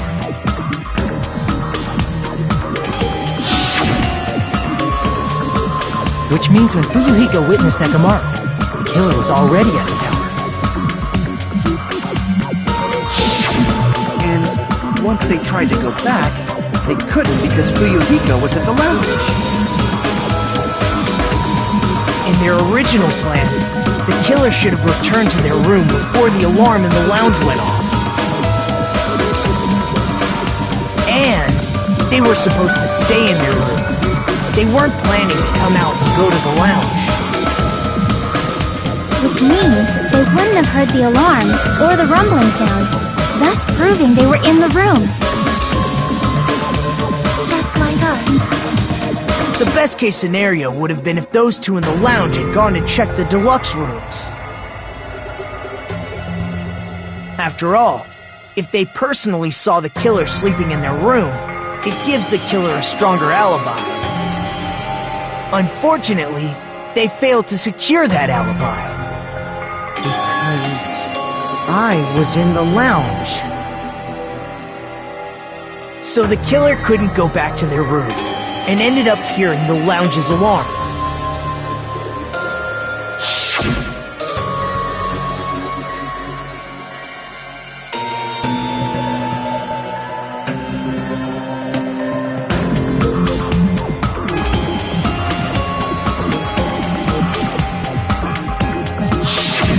But why'd you come out? You should have hid till the excitement died down. If Gundam tried to hide, and if those two went to his room to check on him, he would have been found out.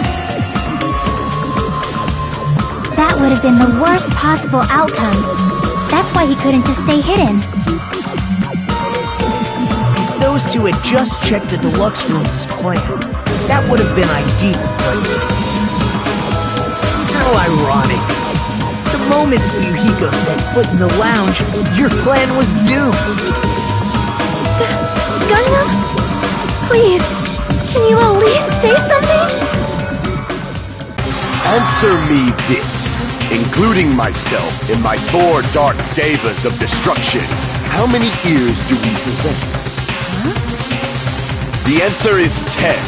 That's right, I possess 10 ears.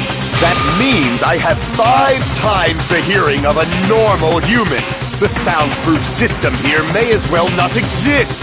Is that your argument? You bastard! Do you understand the situation you're in right now? Do not panic. The truth shall now commence. At the time, I left my room to go to the bathroom.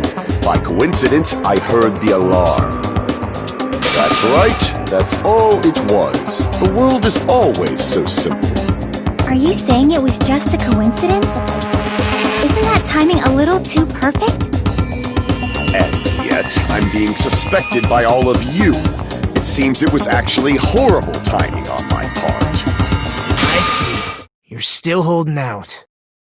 Well, you don't have to admit it. We're going to decide who the killer is with the majority vote anyway. So, why don't we just go ahead and start voting?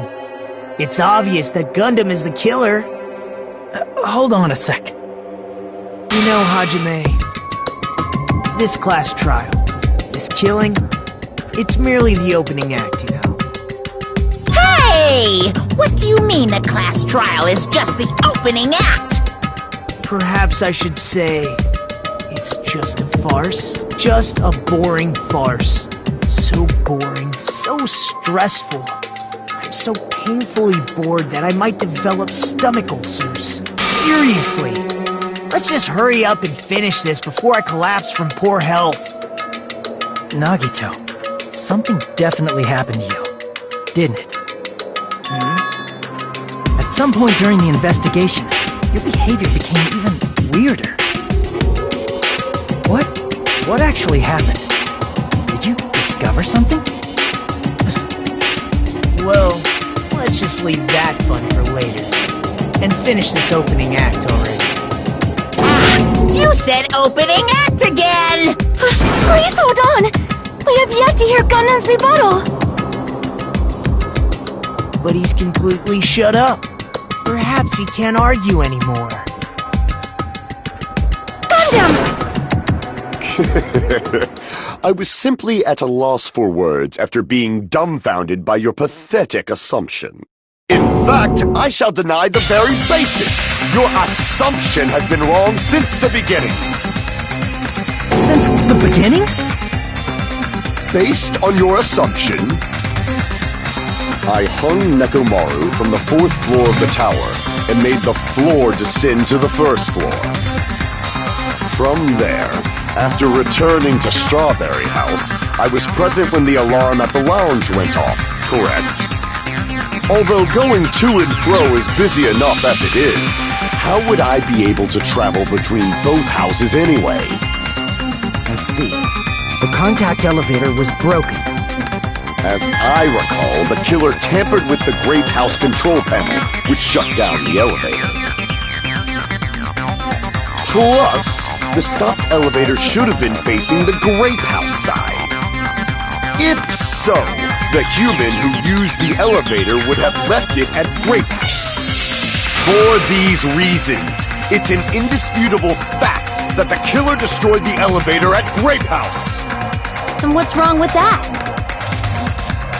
If the elevator was broken at Grape House, you wouldn't be able to return to Strawberry House. However, I was already at Strawberry House. I was present when the alarm in the lounge started ringing.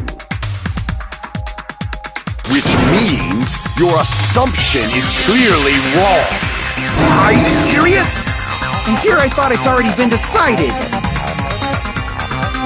Have you learned your lesson, pitiful humans? You cannot overcome this contradiction.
Elevator was the only means of travel between the two houses.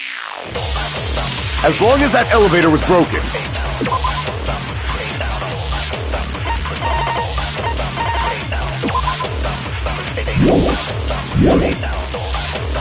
your assumption collapses! Plus, the elevator was broken at Grape House. If the killer cannot return to Strawberry House, Since I was at Strawberry House at that time, there's no question that the following crime is impossible. It would have been different if they had an accomplice. or if there was a secret passageway. How much longer do you plan to lecture me? Why don't we stop this already?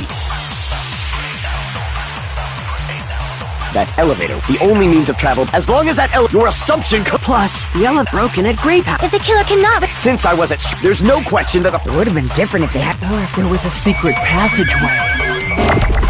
How much longer? Why don't we stop this already? That elevator was the only means of travel between the two. No, that's wrong!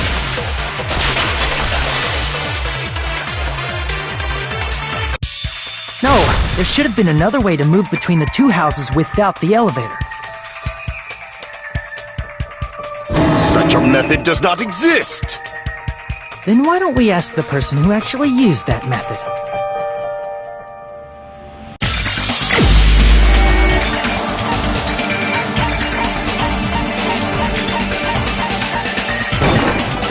You're the only one! Nagito, you should know. What are you talking about? Don't play dumb. You appeared so suddenly that one time because you used that method, right?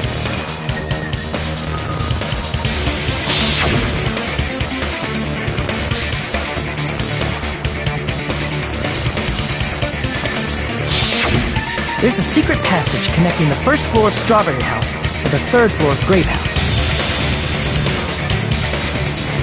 Isn't that right?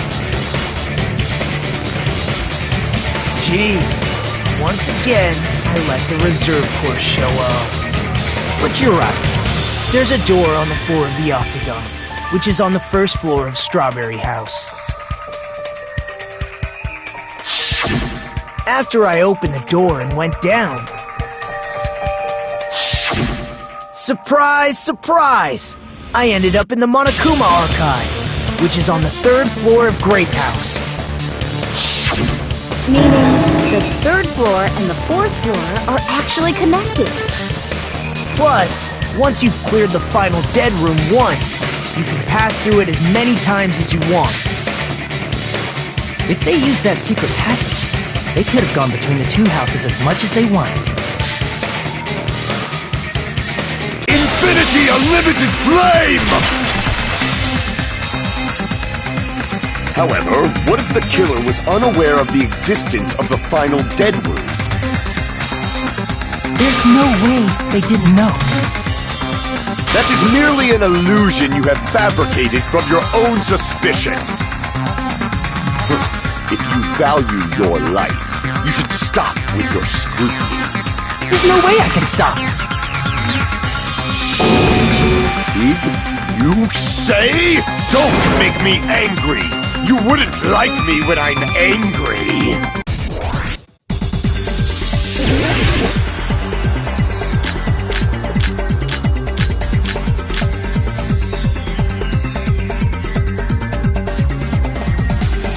Even if the turbid box doesn't exist, you could travel through multiple planes, provided you use a spacious wormhole.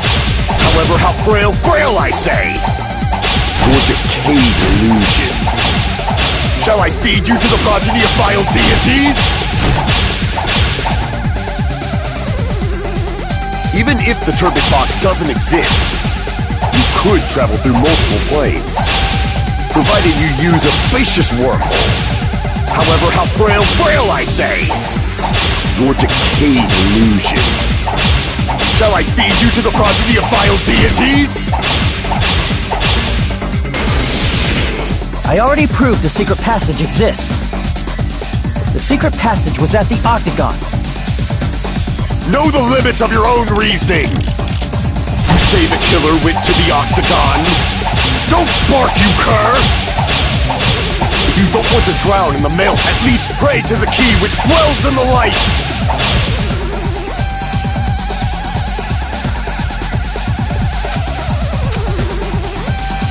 Know the limits of your own reasoning! You say the killer went to the Octagon? Don't bark, you cur! If you don't want to drown in the maelstrom of blind confusion, at least pray to the key which dwells in the light!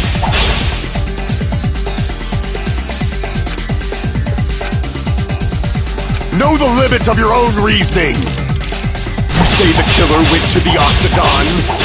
Don't bark, you cur! If you don't want to drown in the maelstrom of blind confusion, at least pray to the key which dwells in the light! Know the limits of your own reasoning! You say the killer went to the Octagon? Don't bark, you cur! If you don't want to drown in the maelstrom of blind confusion. Crap! Know the limits of your own reasoning! You say the killer went to the Octagon? Don't bark, you cur!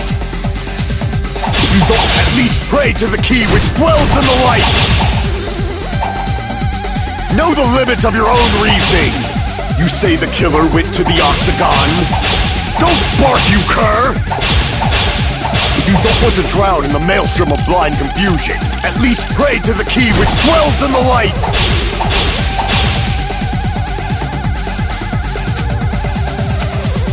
Know the limits of your own reasoning! You say the killer went to the Octagon? Don't bark, you cur! If you don't want to drown in the maelstrom of... Allow me to cut through those words! The wire used to string up Nekomaru's body. The hammer that looked like the weapon, and the chain on the door in the tower. Those are all the items that weren't in Funhouse. Where did the killer obtain them? The only place I can think of is the Octagon. There were various weapons and tools there. I'm pretty sure I saw stuff like wires, hammers, and chains too. Since those items were used in the crime, there's no doubt that the killer went to the Octagon.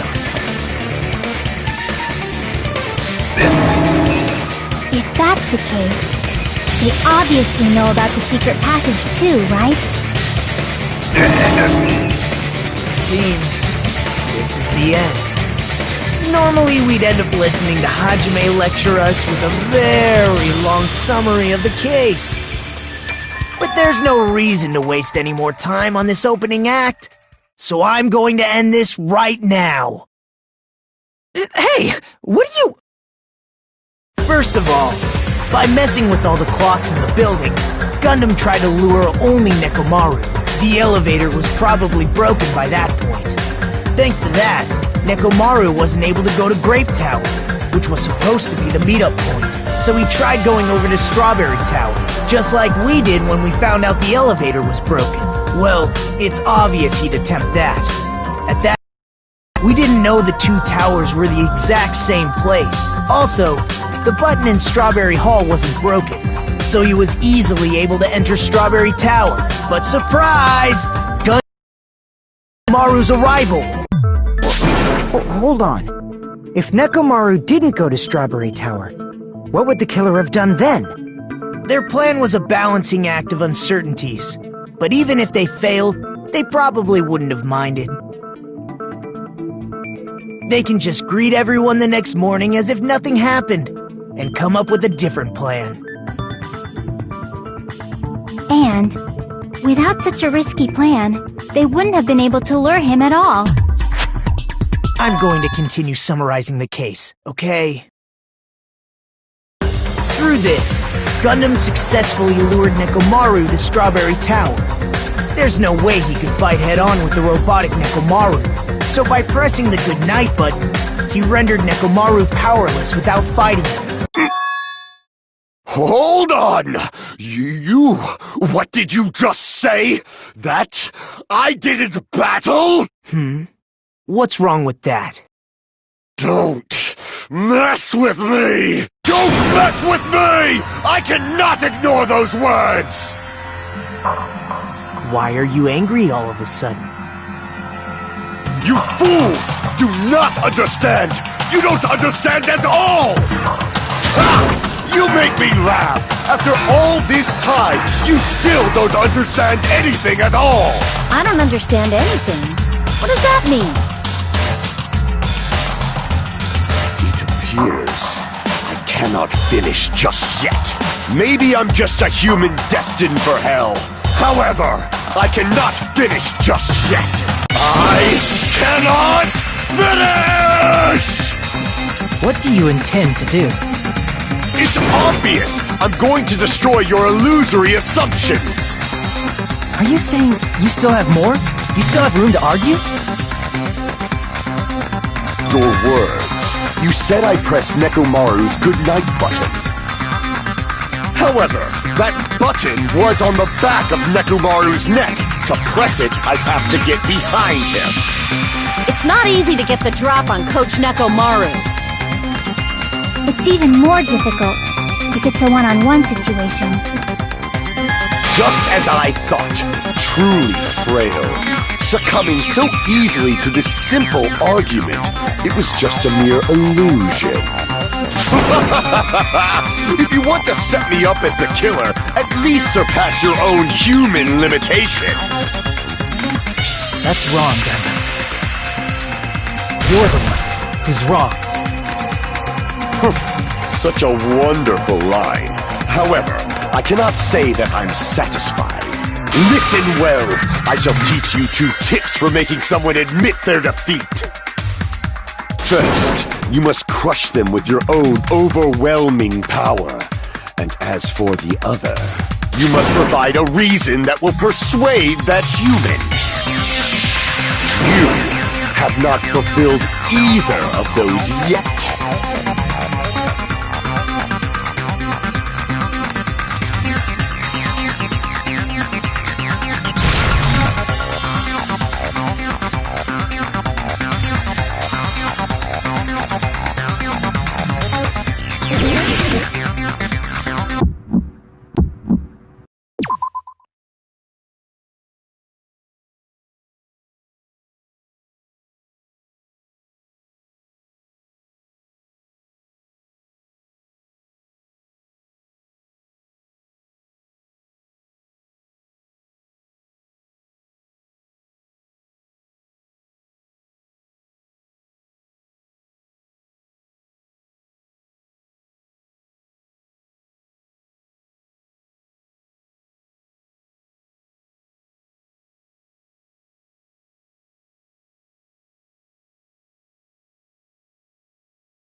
I won't let you! For the Tanaka Empire! Wither! Crushed as David prophesies! I won't let you! For the Tanaka Empire! Wither! Crushed as David prophesies! Show me the cadaver! I won't let you! For the Tanaka Empire! Wither! Crushed as David prophesies! I won't let you! For the Tanaka Empire! Wither! Crushed as David prophesies! For the Tanaka Empire! I won't let you! For the Tanaka Empire! Wither! Crushed as David prophesies! I won't let you! For the Tanaka Empire! Wither! Crushed as David prophesies! Show me the cadaver! I won't let you! For the Tanaka Empire! Wither! Crushed as David prophesies! I won't let you! For the Tanaka Empire! It's Nekomaru's back! Do you really think I can get behind him so easily?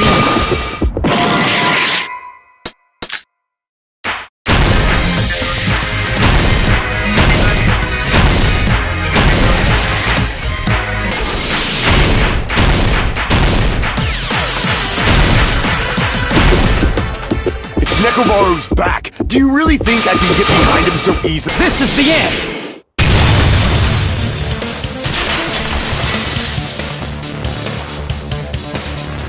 Even if you didn't get behind Nekomaru, you should have been able to press the button on the back of his neck.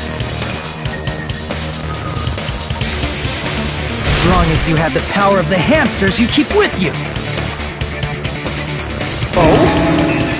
Are you seriously saying he used his hamsters to press the button on the back of Nekomaru's neck? Of course it'd be impossible for a normal hamster, but it would have been possible for Gundam. In fact, we saw that with our very own eyes, right?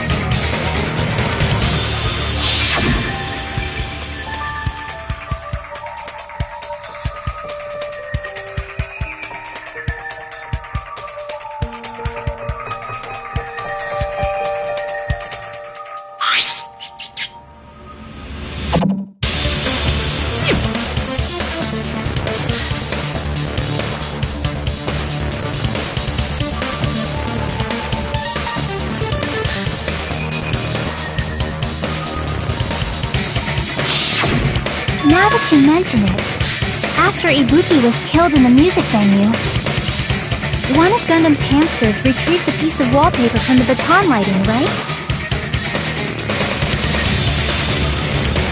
Hey, with your friends and their exceptionally smart brains, it must have been possible to secretly get one of them behind Nekomaru and press the button on the back of his neck. How about it, Gundam?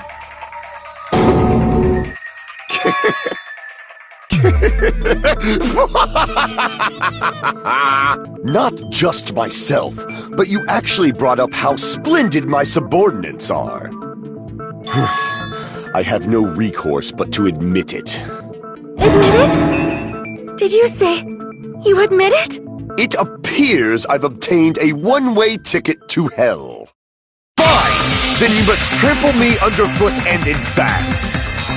Victory can only be built upon a foundation of corpses. You cannot find peace without sacrifice anywhere.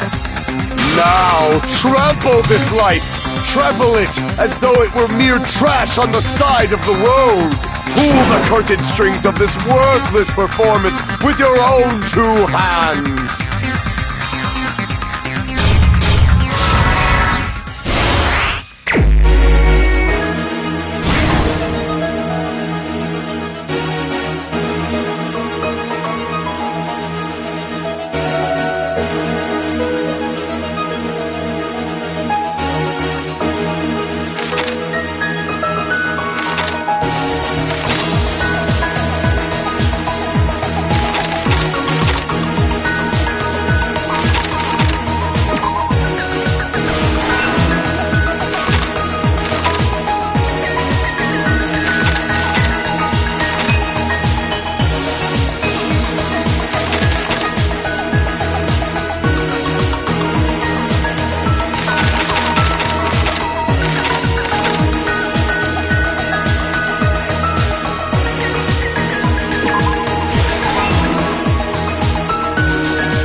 everything that happened in this case. Let's first go over the many tricks the killer prepared before they committed the crime.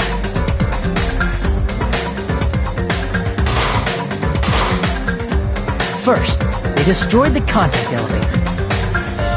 This separated Nagito and the others in Strawberry House from our group in Grape House.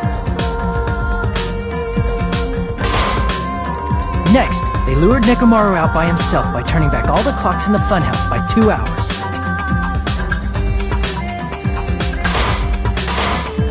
Additionally, in order to secure an alibi, the killer went to the Strawberry House lounge and set the wall clock's alarm to 5:30 a.m. After finishing their preparations, the killer went to Strawberry Tower with the necessary tools in hand. They obtained these tools from the Octagon, which you can enter once you clear the final dead room.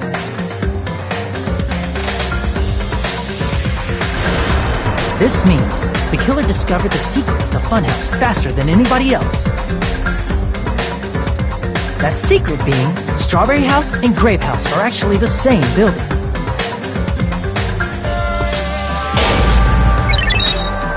On the morning of the incident, Nekomaru woke up and headed over to Grape Tower for a specific reason.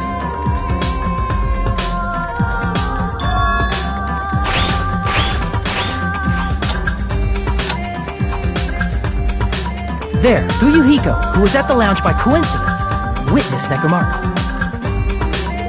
According to Fuyuhiko's testimony, that was around 5 a.m., but by that point, the killer had already messed with our perception of time. In actuality, Fuyuhiko witnessed Nekomaru at 7 a.m. That's also the same time Monokuma Taichi begins. Nekomaru went to Grape Tower to participate in that.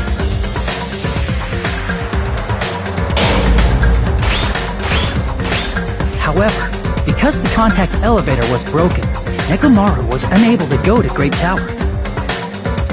So he decided to try going to Strawberry Tower.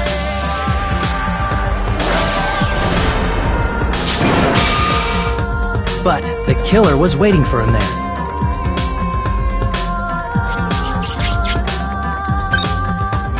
With the power of hamsters, they were able to press the good night button on the back of Nekomaru's neck.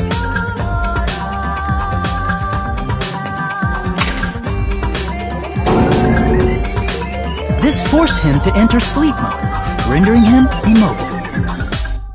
From there, the killer began preparing to use the ultimate weapon.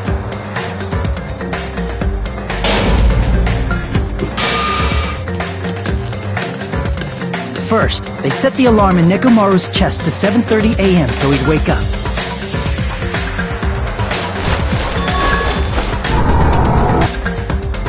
Then they tied him up with a metal wire, tied the tip of the wire into a loop, and hung it on the doorknob.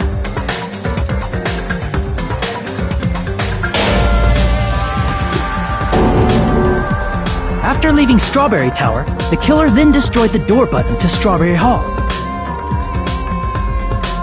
They did this to keep us from entering Strawberry Tower, and to keep us from discovering the secret of the building's structure that they used to kill Nekomaru.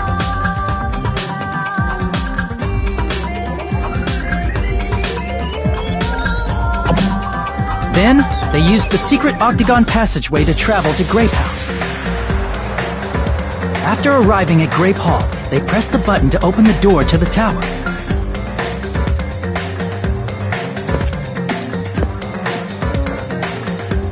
When that happened, the elevator-like floor of the tower began descending. And Nekomaru's body was still inside, dangling upside down in midair from the wire. The killer entered Grape Tower to see if their setup was successful.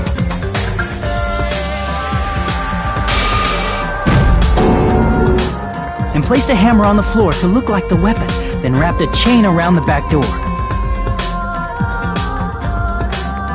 This was done to make us falsely believe we couldn't enter the tower from Strawberry Hall.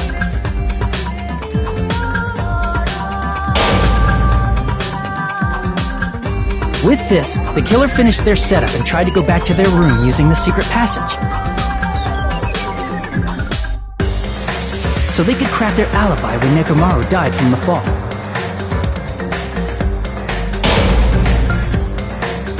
But something unexpected happened. Fuyuhiko, who saw Nekomaru earlier, was still at the lounge. As a result, the killer couldn't return to their room, and with no options available, time ran out.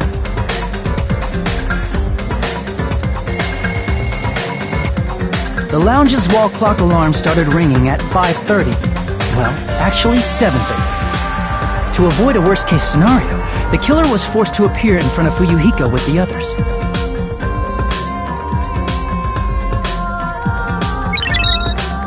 When the wall clock's alarm rang, that was also the same time Nekomaru was waking up.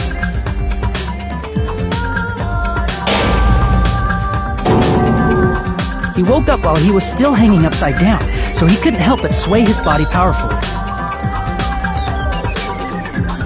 Originally, the loop of wire was only supposed to slip off the doorknob. But because there was a heavier load than expected, the doorknob ended up breaking.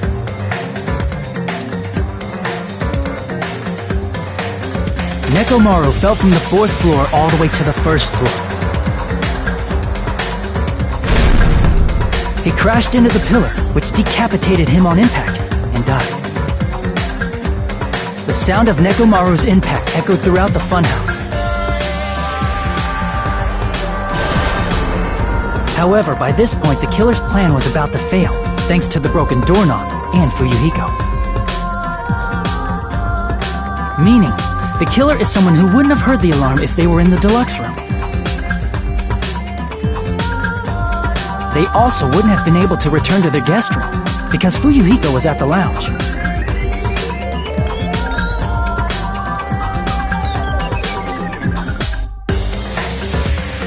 That someone is Gundam Tanaka. I can't think of anyone else but you.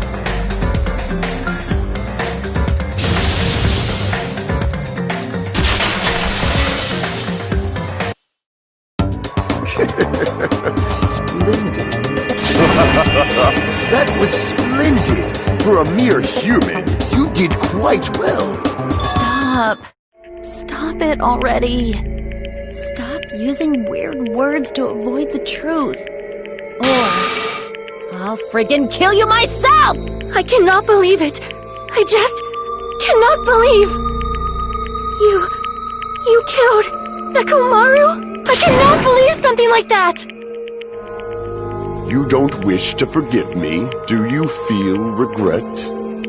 Then finish it! Cast your impure votes for Gundam Tanaka! My beloved, deadly foes, let the voting time begin!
This result isn't all that exciting.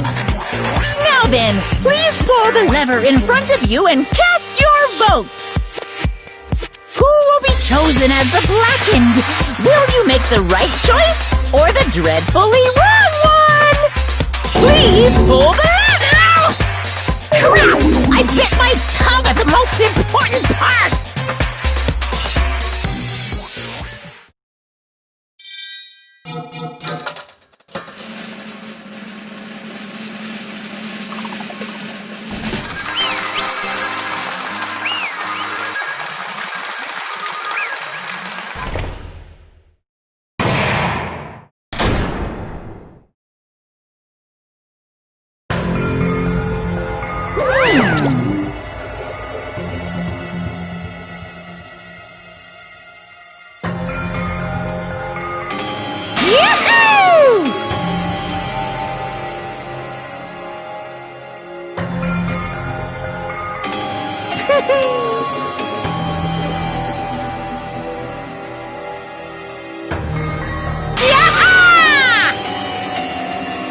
place!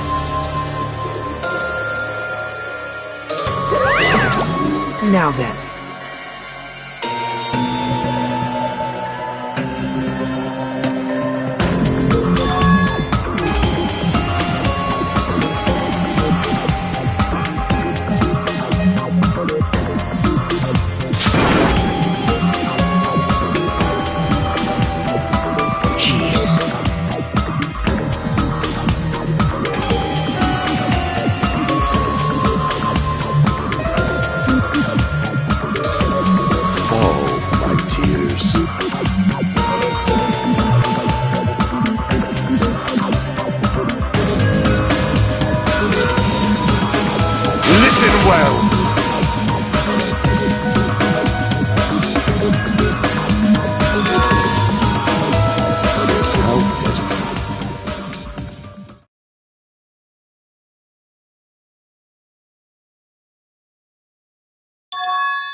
Fine.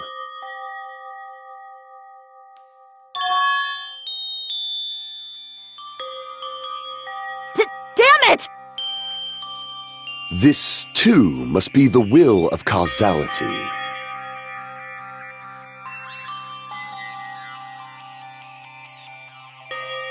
You.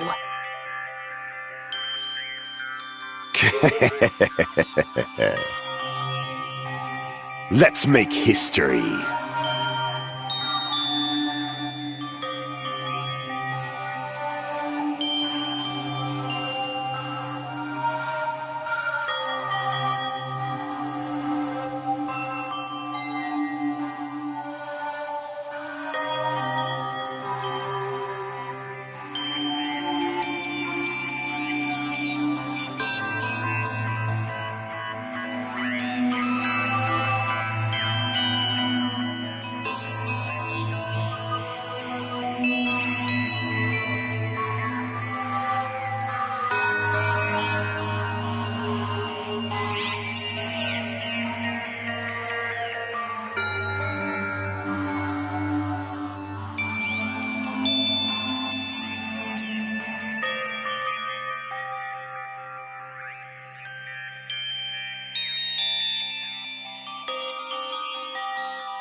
That is... Let me tell you this. Huh?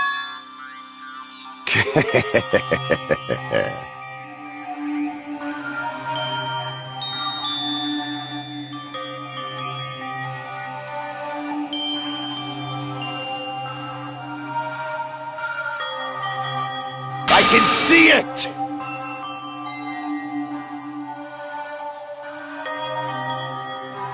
Could it be?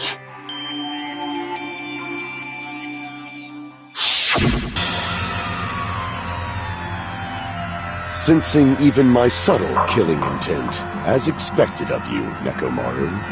The scorching, stinging, tense atmosphere. I've been a team manager for so long, I'd nearly forgotten this. This is great! What a comforting atmosphere! That's a great one. And what is your reason? Do you intend to resolve this situation by killing me? I am the Warlock, Gundam Tanaka!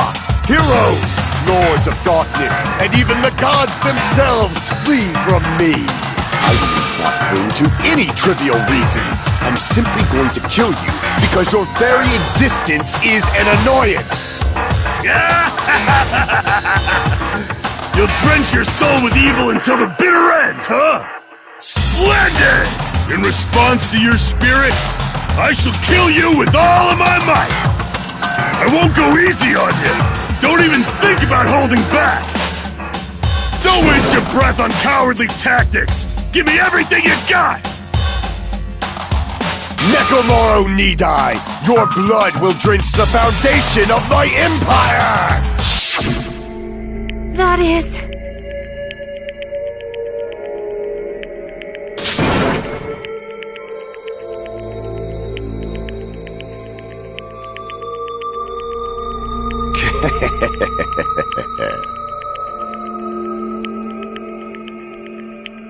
Let me tell you this.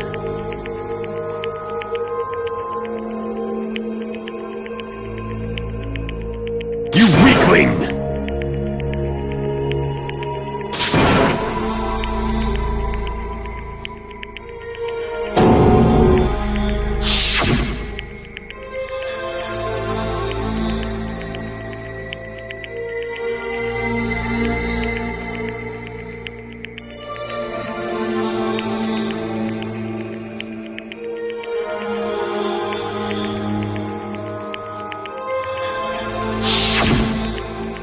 Fall, my tears.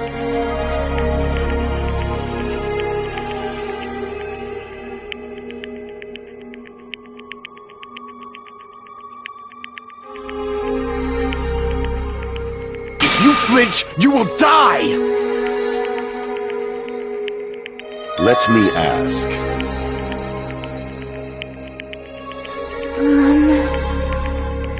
Fine.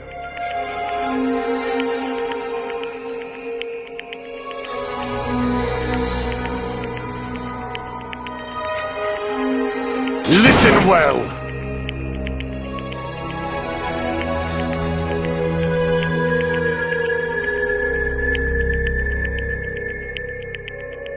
I shall engulf this world.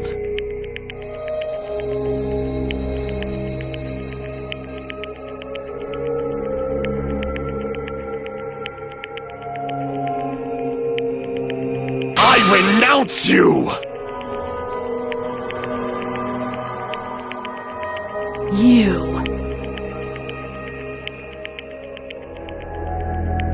But...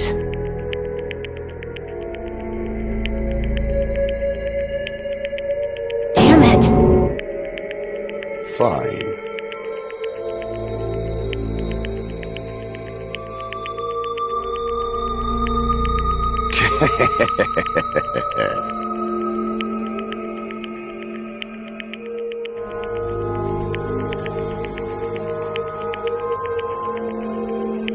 Fall, my tears.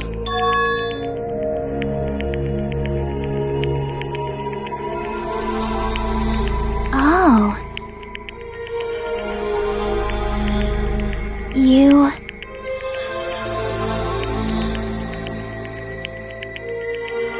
Let's make history.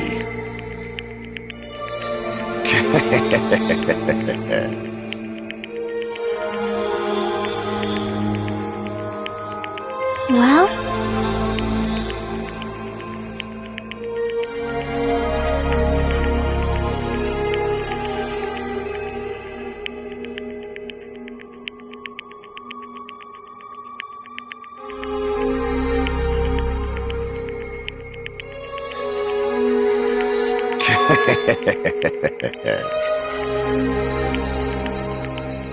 My name is Gundam Tanaka!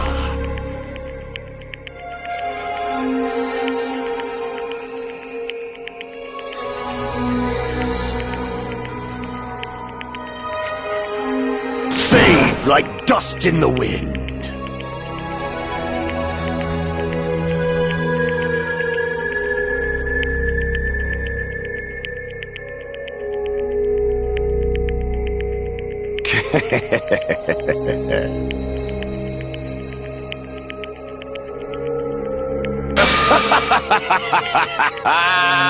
Yes, indeed.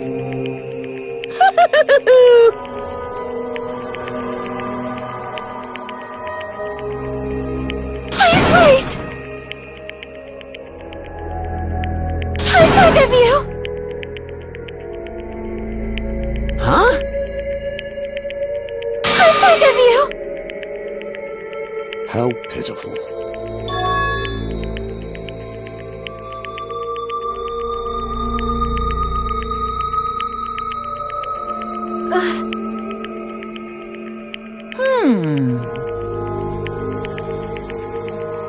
Fine. What is it, my four dark devas of destruction?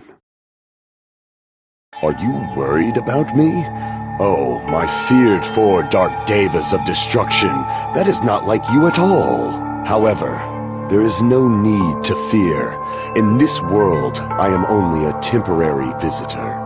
I was simply visiting for a moment, and now that my duty is complete, I must return to the darkness.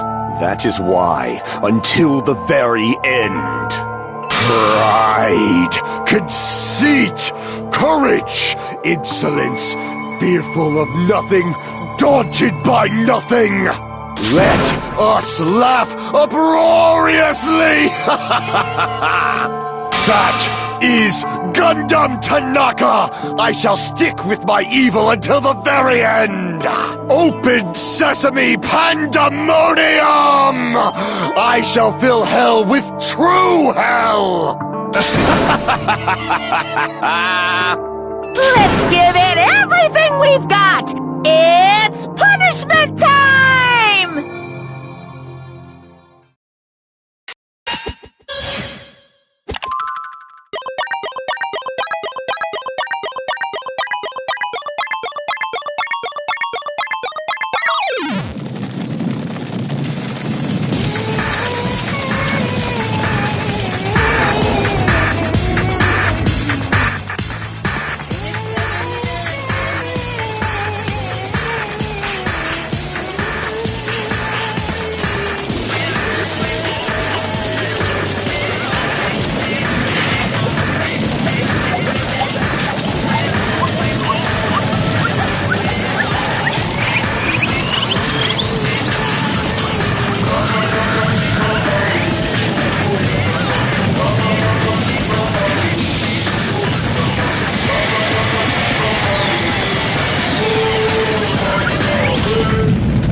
Damn it!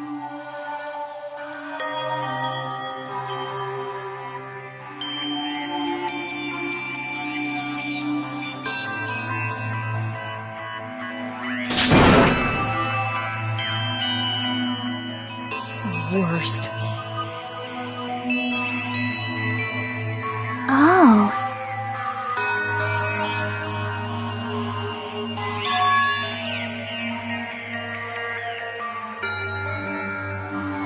You are right.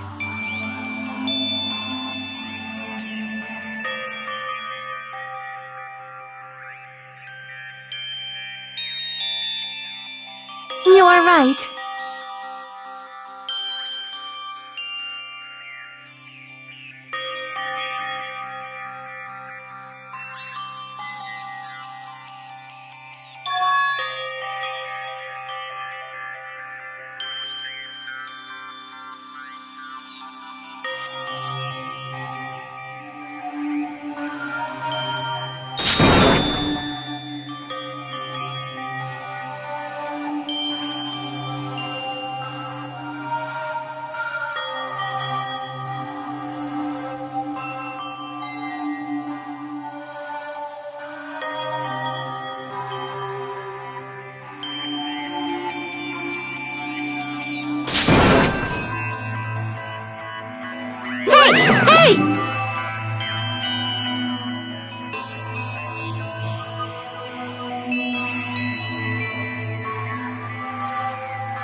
Wait!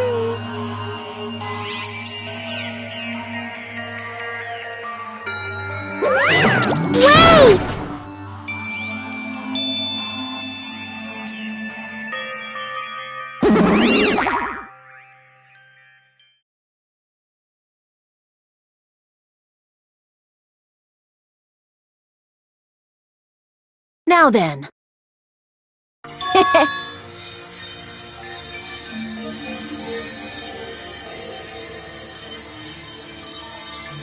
Hey! It's not like that.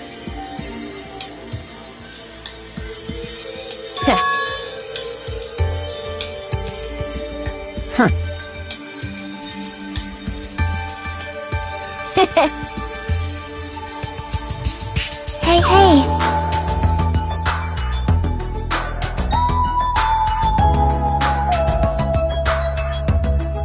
Right?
Well...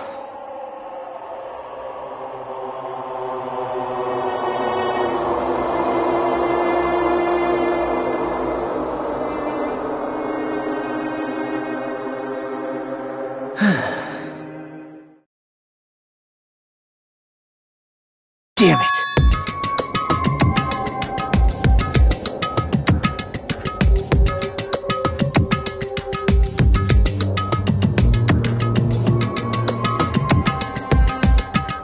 It's obvious.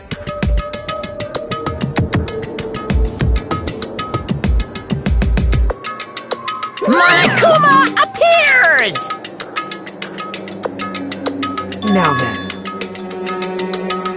What's this?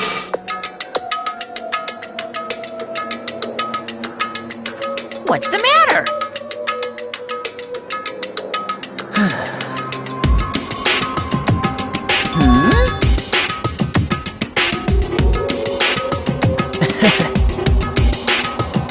Wow.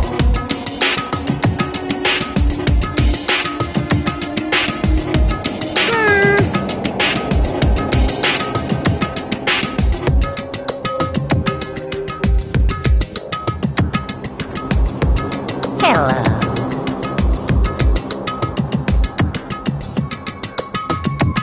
Hey.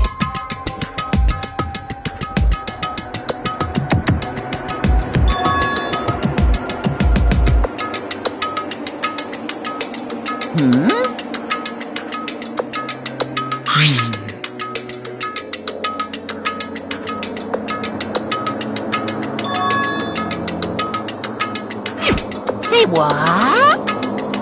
You don't even know?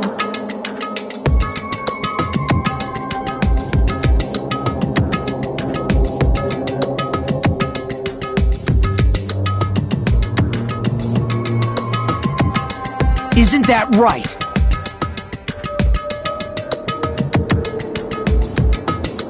Of course!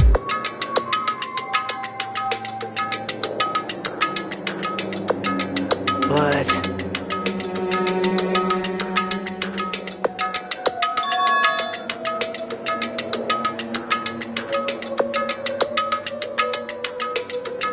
Who knows? Hey.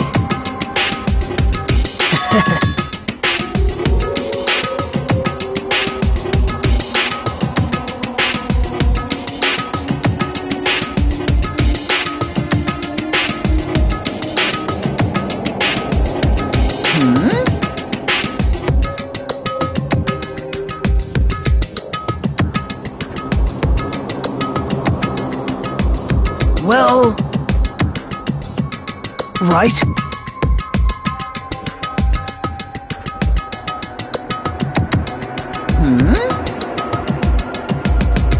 You're getting all riled up!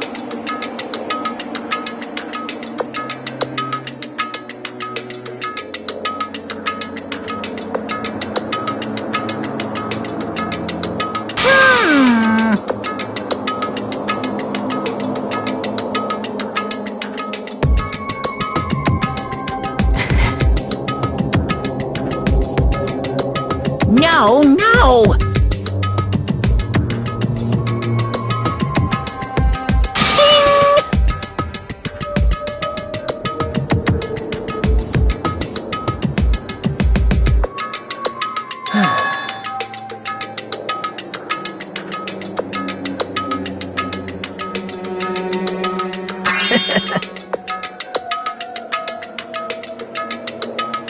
Huh?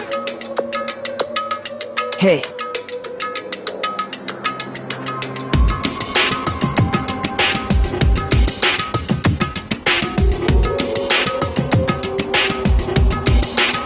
Yep.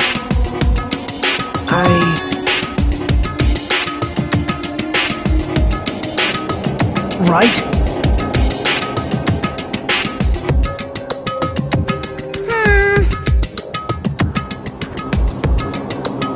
No, no! Unbelievable.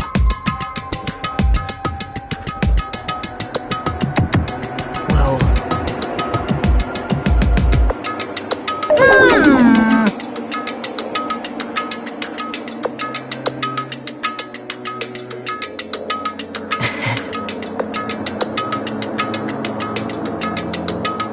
You're right.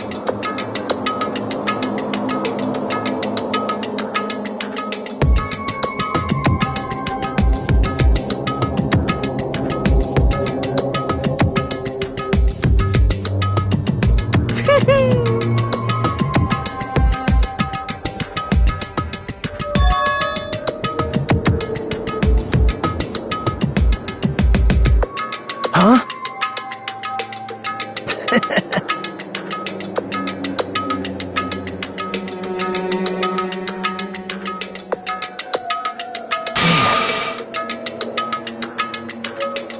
Like...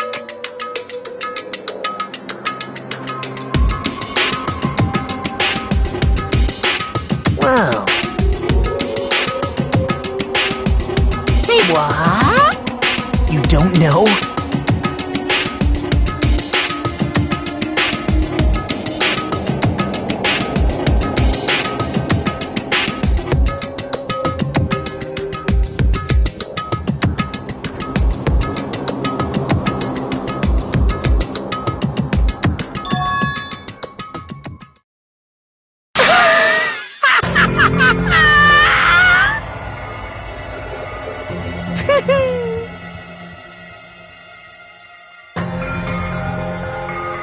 Hey.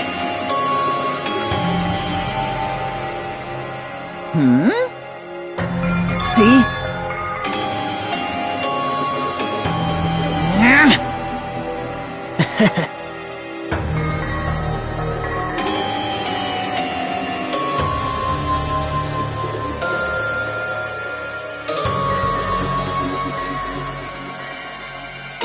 Hey. That's...